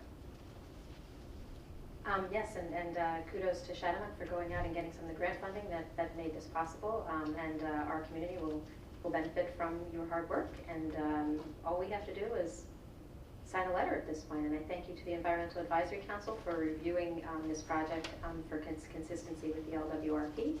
That's an important role, and I'm glad that they took it on, and I'm happy to be able to support this project as well. Madam Clerk. All those in favor? Aye. Opposed? Letter R, appointments, Downtown Development Fund Council. Whereas the Downtown Development Fund Council was established by agreement between the Village of Ossining and the developer of the waterfront Harbor Square project to be the council charged with overseeing the Downtown Development Fund in support of the redevelopment projects in the downtown area. And whereas there are currently vacancies on the Downtown Development Fund Council, said vacancies having occurred upon the resignation of 2 previously appointed members. Now therefore be it resolved that the Board of Trustees of the Village of Ossining hereby appoints the following 2 individuals as members of the Downtown Development Fund Council to complete vacant, unexpired terms as follows. Edith Santiago, term expiring June 30, 2016, and Juby Kurakosi, June 30, 2000, term expired ending June 30, 2017. Do I have a motion? So moved. Second? On the board. I do want to just say something. First of all, as a liaison to the council, it's been a real pleasure. Microphone. Is it not on? Yeah. Tap it. Nope, this is not on. There you go. Okay, use one. There you go. I just want to say that as the liaison for this council, it's been a real pleasure. We have lots of people who showed interest in being on the council, and Juby has grown up in Ossining, and recently, as she likes to say, has become a homeowner, so we're excited to have her, and Edith Santiago is a business owner downtown. I think it really rounds out the entire council. Some exciting projects yet to be announced that are being worked on, and we will bring that forth at the appropriate time. So exciting times. So I have one question. I see that Edith's term ends June. Does that mean that like we have to reappoint her? Yes, it's because she's filling in, as I was informed, for a term for someone. So Okay. it's it's just she's filling a term, and those are the dates, and we will most likely reappoint her in a few months. We anticipate that we'll probably have, because there's 4 appointed members of the board, 2 of them will be up this June, 2 of them will be up next June. So probably at week 3 of our June meeting, we'll be reappointing Edith and whomever she serves with. I can't remember who has that same date, but we'll have that in our June agenda. It's John or Andy. Andy probably. Okay, good. We're probably finding it out right now. Madam Clerk. All those in favor? Aye. Opposed? We'll move into continuing business of the board. Yes, okay. On the agenda, it says that Mike Gordon of Sustainable Westchester will be joining us. He is not able to join us. Unfortunately, we do not have a member from Sustainable Westchester joining us. However, we do have a significant amount of information that's been provided to us. Corporation Counsel has been meeting very regularly for a lengthy period of time with legal representatives from across the county. There's 17 municipalities ultimately that are participating in this CCA program. CCA has come before this board for our consideration to participate in the community choice aggregation. And for those of you who haven't been watching all of our meetings, I'll just give a thumbnail of the program, but then what we are facing this evening, what we have to consider before us this evening. So community choice aggregation is a result of Sustainable Westchester going to Albany and saying, hey, there's an opportunity for municipalities to use the power of our numbers to be able to go out to the energy market and purchase energy for less than people are charged if they are with Con Ed, which is the default. If you have energy in Ossining, unless you choose to go with an ESCO, your bill will just come from Con Ed, and most people's do. That's the default. So our municipality decided, hey, let's see if we can participate in this. It took years to get Albany to agree to allow for this pilot program in Westchester.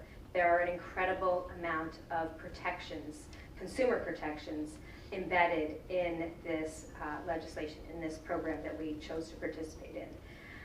including when they went out to bid, they went out to the market, and the energy providers had to be able to demonstrate that they could provide the cost per kilowatt hour that would be lower than the Con Ed cost has been over a fairly extensive period of time, and literally it was the last 12 months.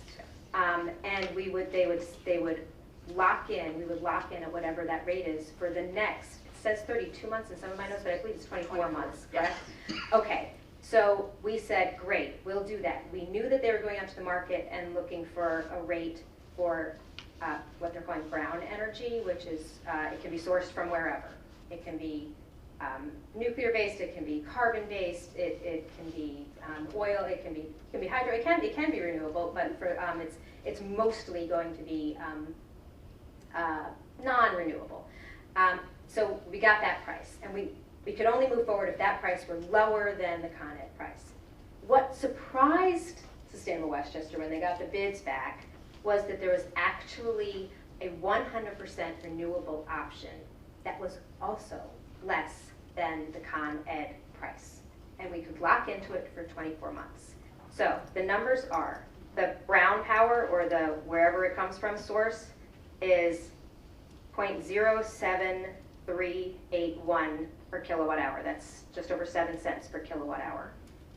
The 100% renewable is 0.07681 per kilowatt hour, also just over 7 cents per kilowatt hour. It's a 0.3 cent difference in the per kilowatt hour. And I will just reiterate, both of those rates are lower than the current default, which is Con Edison. We didn't expect that we were going to be able to have an option of green energy being lower than the default. So whichever of these we go with, our residents and small businesses will be saving money on their electric bills versus what the Con Ed rate would be. So we really can't go wrong. And I believe they also estimated the savings. The benchmark rate to beat was 0.809, and they estimated the savings for residential users. The difference between the brown option and the green option is only $12 a year annually. That's the difference. It's a savings of $29 if you went with the brown option, average per year, or a savings of $17 supply savings. So there's only a $12 difference between the brown and the green options at this point. Thank you. Yeah. And I will also say one other potential, and Lori Lee, maybe you have some deeper understanding of this than I do, so I'll just express my understanding of it as it's been laid out to me, is that if we decide, which I'll remind everybody that our colleagues in the town just passed a resolution last night, they chose to go with the 100% renewable. So anybody who lives in the unincorporated part of the town and currently is a Con Ed customer is going to be having 100% renewable energy. As their default. As their default, yes. And thank you for pointing that out. Right. Everybody's going to get something in the mail. If you say, I love Con Ed, I want Con Ed energy, you can opt it to just stick with Con Ed forever. If you say, I could care less about renewable energy and I want to save that $12 a year, is it? Then you can opt for the brown energy, even if we go with our default as renewable. So everybody's going to get something in the mail, and it'll be your choice. If you get something in the mail and you throw it in the trash and do nothing, you will get whatever we decide tonight, right, is our default. Now, if we decided to go with, let's say our friends in the town, they went with 100% renewable. So they're locked in. The most that anybody's going to spend for the next 24 months is that 0.07681 kilowatt hour. It is possible that rate could go down. If there is another 100% renewable option that becomes available that is less expensive and could bring the cost down, Sustainable Westchester has the option to be able to tap into that and bring it down even lower. So that's the argument, just from a financial perspective, that the 100% renewable could actually be a better financial option. So we have a lot of options on the table. There is a timeline, which is why we're having this conversation, and I should say for people at home, the board has received a lot of information. I don't know if anybody got a chance to watch the town meeting from last week when there was a presentation, there were questions asked, and we've had a number of meetings about CCA. So we all have a clear understanding of how the program works. It's just a matter of, we knew we were going to only be able to participate if we got a rate better than Con Ed. And now we will definitely get a rate better than Con Ed. Is it going to be brown energy, or is it going to be 100% renewable? Questions? What is the 100% renewable? Like, what does that consist of? I don't know. Oh, we don't know? We don't know the breakdown of that? I know that it's required to not be nuclear or fossil fuel based. I don't know if it's solar, if it's wind. I think they have the flexibility of where they can get it from. Corporation Council? I believe it is. It's up to the supplier to supply at that rate. So they go out to the market as well, and they provide any number of combinations to make sure that they meet the minimum. It's a commodity. It's like they're buying a commodity for a slew of people. It's like a trader. So that, we're not involved in that. We just know what they can't go out and purchase, and that's sort of their role, is to go out and get the best deal for a group of participants, shall we say. I mean, I would just say that the options from a renewable perspective would be, solar, wind, hydro, and I would think, well, coal is not, that's fossil fuel. That's not where we're going, in my opinion. But just to, I think we should go with the renewable option. I think it's lower than obviously the brown rate that we have from Con Ed. I think that makes a statement about who we are as a government and the importance of accessing renewable energy wherever possible. So I would be in favor of the renewable option. Does anybody else want to ask any questions or? I just have a question so people understand. So if you live in the town and the village, we are the unincorporated town. Their local government is the town government. Right. So the town board can only make a decision for the inhabitants of the unincorporated area. So those of us who live in the village apparently live in the town, but our decision is going to be made tonight. Is this a legislative action, or what are we? Well, I do have a draft resolution once I understand if you want to go in a particular direction or another, because I have to plug in whether we're going with the rate that's quoted for the brown option or the rate that's quoted for the green option. So are we voting on which one we're going with? Correct. You're going to determine which is the default. Okay. Not exactly. Okay. So yes, the answer to your question is yes. We need to vote tonight. If we don't vote tonight, I guess we just default to brown. Correct. If we decide that there is a majority of the board that would like to move forward with the 100% renewable, then we need to take a vote, and Corporation Council will read to us the resolution, and we'll have the opportunity to vote, or have the clerk read to us when she fills in the number. Okay, so what's the wording to say we want to go with reusable? Is there? Well, it has to be an understanding within the board that we want to go with either brown or the green. Okay. Do you have any questions? Trustee Casati, you have a comment on this? I think it's a no-brainer. To me, it will be green. So if you would like me to read a resolution, then we can seek a, okay. All right, I'll plug in the numbers. And just for purposes of edification, the award, the Energy Services Agreement Award, is made to a company called Con Edison Solutions, which is a different company than your current provider of energy, Con Edison. So when I refer to Con Edison Solutions in here, I just don't want you to be confused, because that was the winner of the beauty contest, as it were, and it just so happened the two options they provided were both lower than the standard rate, which we're paying now. So couldn't be any more confusing. It couldn't be if we tried. we can see though. Okay, whereas the village board previously adopted a resolution authorizing participation in a community choice aggregation program to provide an opportunity for residential and small commercial customers in the village to benefit from the cooperative efforts of Westchester communities to obtain a more favorable rate on energy supply, and authorize the village manager to execute any and all documents necessary for the participation in said program. Whereas the CCA program is designed to provide price stability for a fixed contract term and includes the ability to design a program that reflects local needs and preferences, including a preference for cleaner power sources. And whereas the village's participation in the CCA program included formalizing a relationship with Sustainable Westchester with a memorandum of understanding to serve as its program manager, including the competitive bidding process known as Request for Proposal or RFP. And whereas the RFP process is now concluded with Sustainable Westchester receiving several compliant bids, and Con Edison Solutions has been chosen as the preferred provider, capable of providing electric supply for a fixed rate for a 2-year period at a fixed lower rate for both basic service supply and 100% renewable energy supply, both being lower than the benchmark rate now provided by Con Edison. And this is where we plug in the benchmark rate, 0.809 per kilowatt hour, the basic, the brown, at 0.738 per kilowatt hour, and the green at 0.0768 per kilowatt hour. Whereas, as both rates meet the parameters of the CCA program, it is necessary at this time to choose which will become the default rate. And then I'm going to move over to this handy little tool here.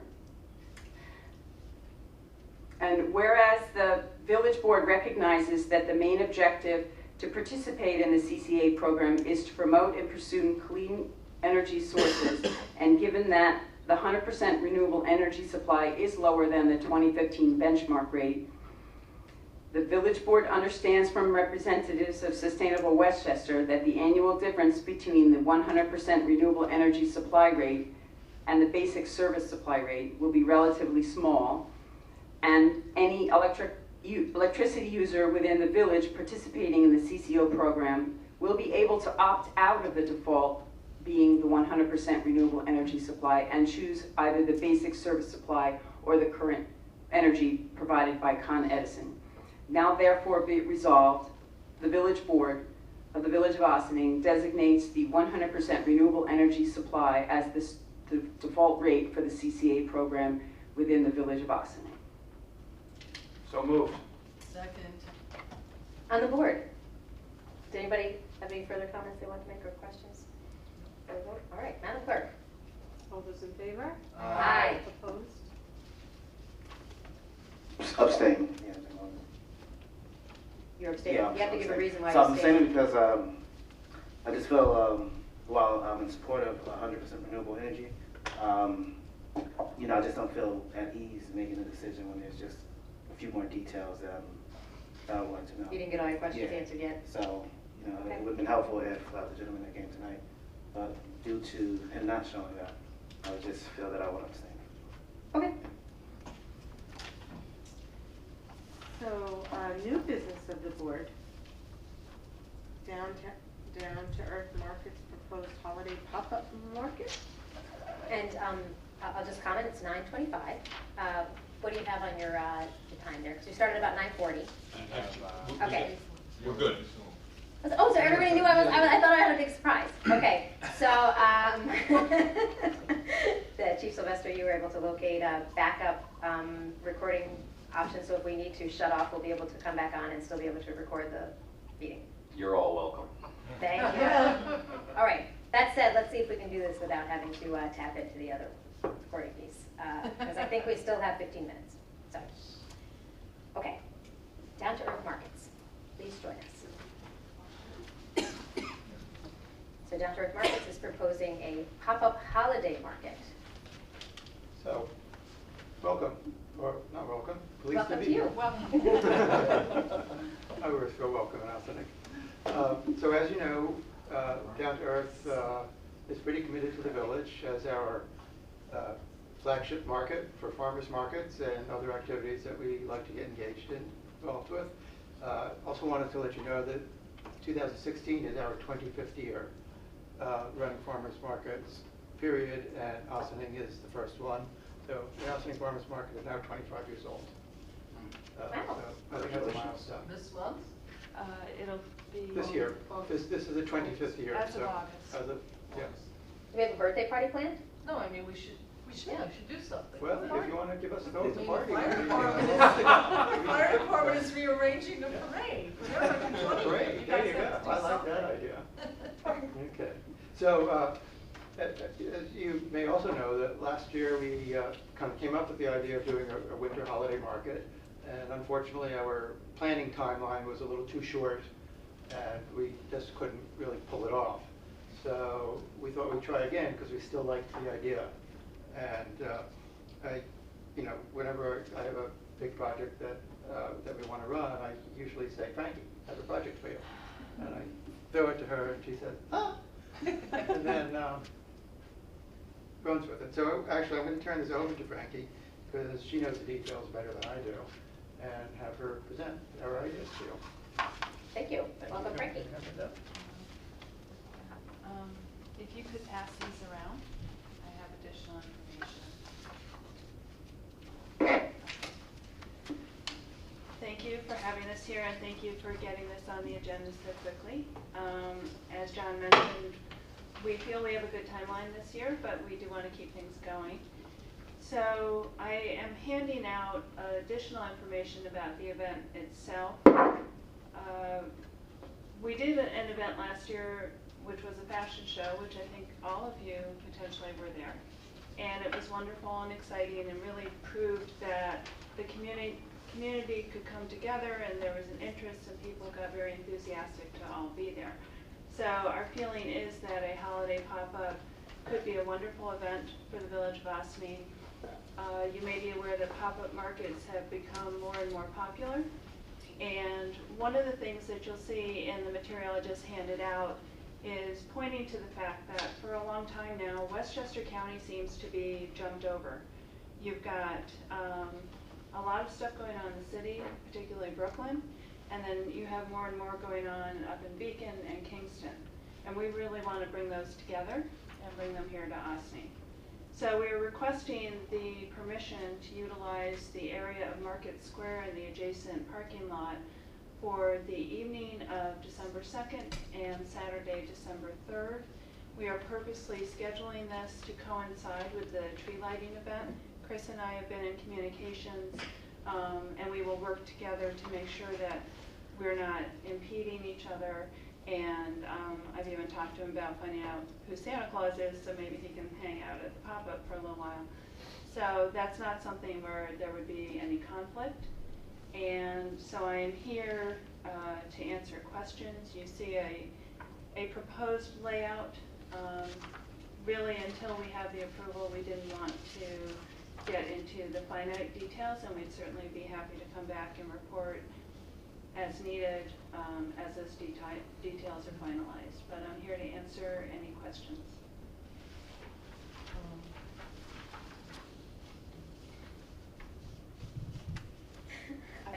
I just signaled to Chris, and he gave me a thumbs up, so I guess if anybody needs. Will you be partnering with the Chamber on this event, as you usually do with your green market? Well, the Chamber is the sponsor of the Farmers Market.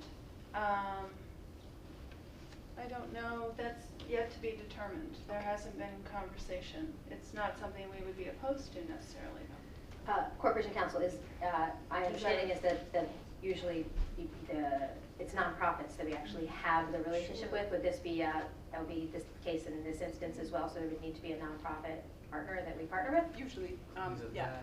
Usually we enter into the memorandum of understanding with the Chamber, and then, they arrange with you, and then, everyone provides their insurances and the like. So I was just asking whether you would be that wouldn't be a problem. Seeking sponsorship. Okay.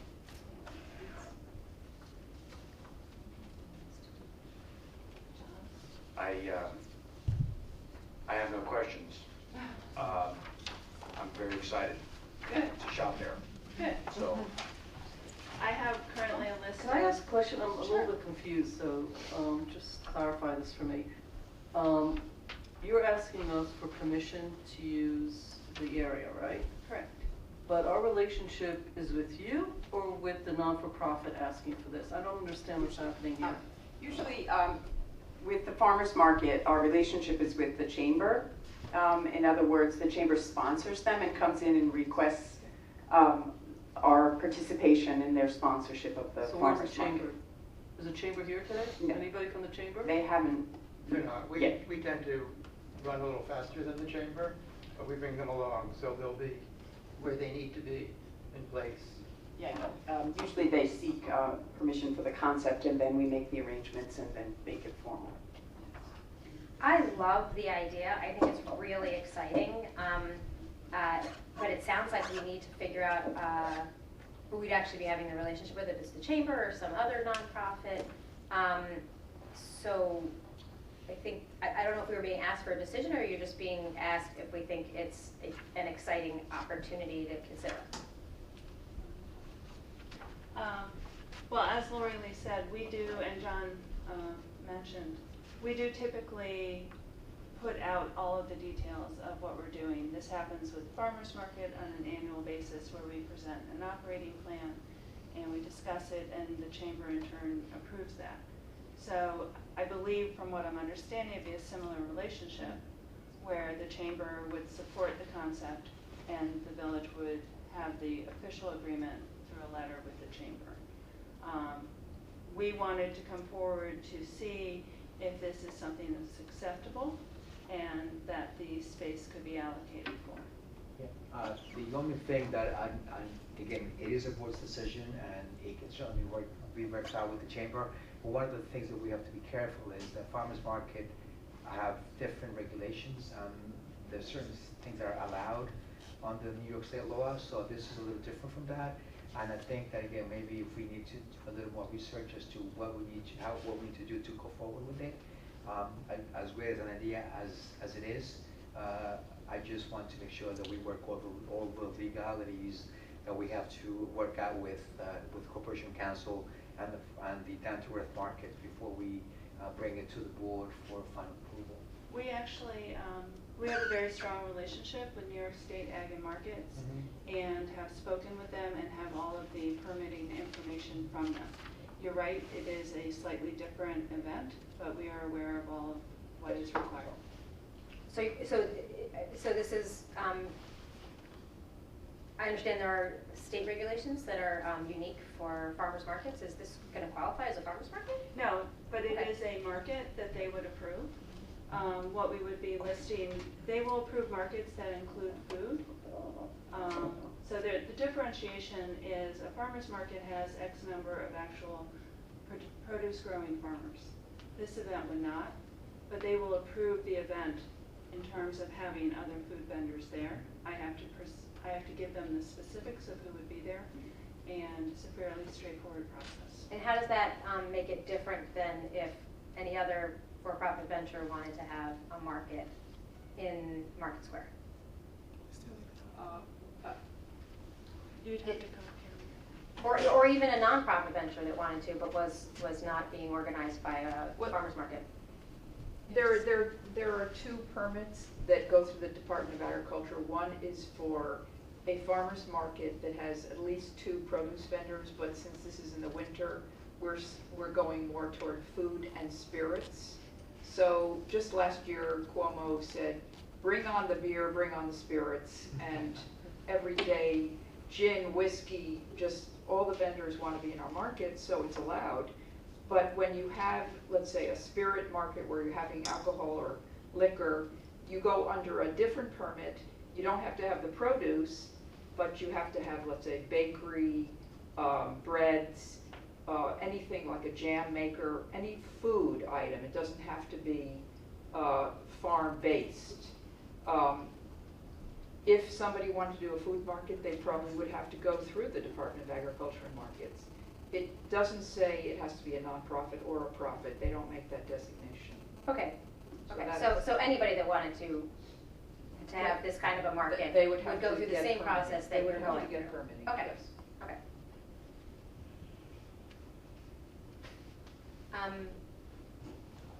I guess yeah, please. I can tell the food truck. Now the white tables are you guys, and then but does the color of the tables make a difference? So, just to clarify, I'm glad you brought that up. So the farmer's market is ongoing, and would take place on the Saturday that this would be going on. So they'd be going on at the same time for a portion of the day. The farmer's market is approved to be in the parking lot, but why we have the white there is to show that the farmer's market itself would need to be laid out differently to accommodate the event. Okay. So the white squares are farmers market vendors, and then the gray squares are the holiday pop-up markets. Gotcha. And the white squares includes 2 of them on the stage. No, Is that correct? I couldn't get the color to work. Oh, okay. Yeah, it's a little Okay, hard to that's- see. Technological glitch. Okay. And this would simultaneously go with the Christmas tree lighting on that Friday? It would actually open following that event. Okay. So the intention is that one would flow directly into. Oh, okay. Oh, okay. 6 o'clock? Well, I don't know, Chris is finalizing details at this time. It was 5:30 last year, and with a tree lighting about 10 after 6. So if we move it later, that was an estimate. Okay, okay. I mean, it would be nice to be there for the tree lighting and then go Absolutely. shopping, so, okay. That's the idea. Yes, and have. Okay, so it sounds like there's a little more research that needs to be done on our part before we can weigh in on anything official, though I certainly, yes, please go ahead, John. Yeah, I would just say that, conceptually, I'm very pleased with this, and as long as we can get the details worked out, then carry on. It's all good. All of these things on this, I'm sorry. Go right ahead. Can I interrupt while you were still talking? I'm done. So on this page, you've got like a great plan, but there are no budgets or anything, so all of this gets paid by whom? Like, there is signage, there is, a lot of stuff on here. Yes. Are you guys taking care of all of this? Is that? No, we will be looking for sponsors Oh. to participate. We also envision, and this is the concept. So, Right. this is kind of the pie in the sky, everything we'd love to have. Oh, okay. So you see, for example, one of the things we hope to have is a location that has constant workshops, demonstrations, tastings. Those could be something where, a local shop could offer a workshop to highlight their product. So, as I said, this is the concept at this point. Obviously, as we get into the actual work, things would be ironed out more specifically.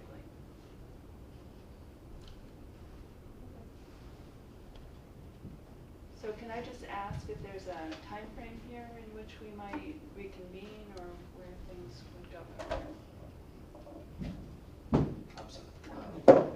Absolutely. What we'll do, we'll work with you, and then once we have, between Corporation Counsel and myself, once we have all the information that we need to bring to the board, we'll bring it to the board. And then more than likely, we'll have to bring it to a work session, so this way they can finalize, they can discuss it. And then there will have to be, an addendum maybe to the existing agreement that we have, license agreement that we have between you, the chamber, and the village. And then we'll take it from there. So I think that would be the right steps as well as to take. So we'll work with you. I mean, I know that timing is of the essence, so I know that there's a lot of planning that needs to go into. I know with John, we had actually discussed this back in the fall, and I know that we think that this will, the staff and I actually think that this will be, I think, another addition to the downtown that may bring people to us. And so. All right, thank you. Yeah, I just wanted to thank you. I think this is going to be a great idea, and I'm looking forward to many bakeries and tastings that will come to the downtown. We hope to have that, yes. Thank you very much. Thank you, Frankie, John, Miriam. Visitor recognition. Is there anyone here who wishes to address the board? No one? Nope. Motion to adjourn into executive session, personnel matters relating to a specific individual. Do I have a motion? So moved. Second. On the board. Madam Clerk? All those in favor? Aye. Opposed?